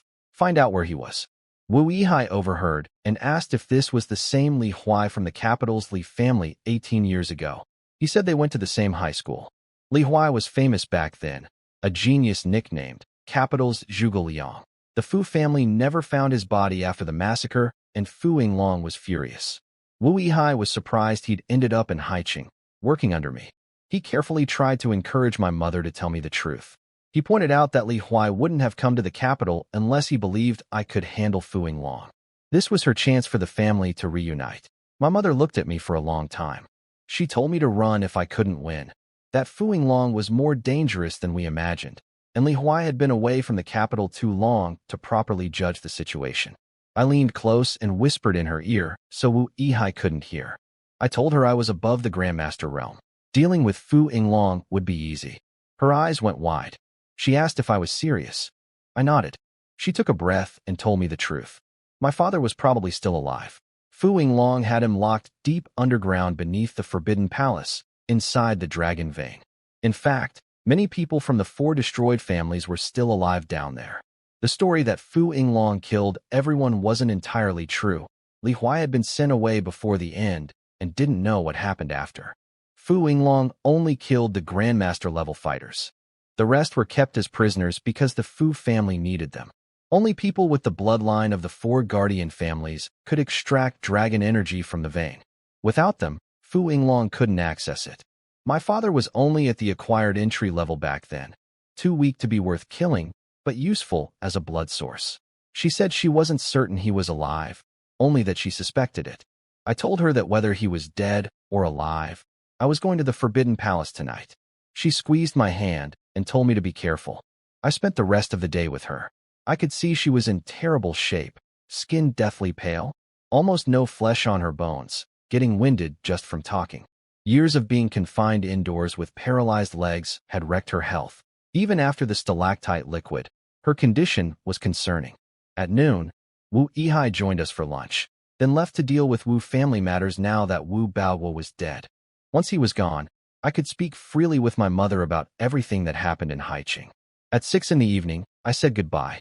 She reminded me again, Fu Yinglong hadn't left the Dragon Vein in 7 or 8 years. He might have already broken through to the level above Grandmaster. Her final words were the same. If you can't win, run. I promised I would. After leaving the apartment, I called Li Huai. Meet me at the Forbidden Palace gate. I flew there using my phone's navigation. The Forbidden Palace, the old Imperial Palace, was the largest building complex on all of Blue Star. It was still magnificent after over 100 years. But now Fu Yinglong controlled it, or more accurately, he controlled the Dragon Vein entrance underneath the palace's central point. Most of the palace was empty. Even the Fu family couldn't fill it, and nobody wanted to live there with poor water and electricity. I landed at the gate and found Li Huai waiting. He briefed me on what he'd gathered from the black market. His old contacts in the capital were mostly dead, cleaned out by the Fu family years ago, so information was limited. The key facts: Fu Yinglong was deep inside the Dragon Vein and hadn't been seen in 7 or 8 years. The dragon energy had produced an extraordinary number of grandmasters for the Fu family. They now had 2 peak grandmasters besides Fu Yinglong himself, 3 greater achievement, 5 lesser achievement, and over 10 entry-level grandmasters. Across all of Blue Star, there were fewer than 10 peak grandmasters total. The Fu family alone had 2, not even counting Fu Yinglong, who was classified above that level as one of the 3 supreme masters. The Fu family was the undisputed #1 family on the planet. The other 2 supreme masters and their forces couldn't compete. All 20-plus grandmasters were deep inside the dragon vein, absorbing dragon energy, getting stronger every day. Rumors said Fu Yinglong might have already broken through to the level above grandmaster. I narrowed my eyes. 20-plus grandmasters was terrifying.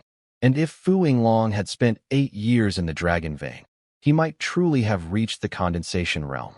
The key to that breakthrough was figuring out how to transform energy into liquid form. Even without a proper technique, someone could manage it through sheer accumulation over time.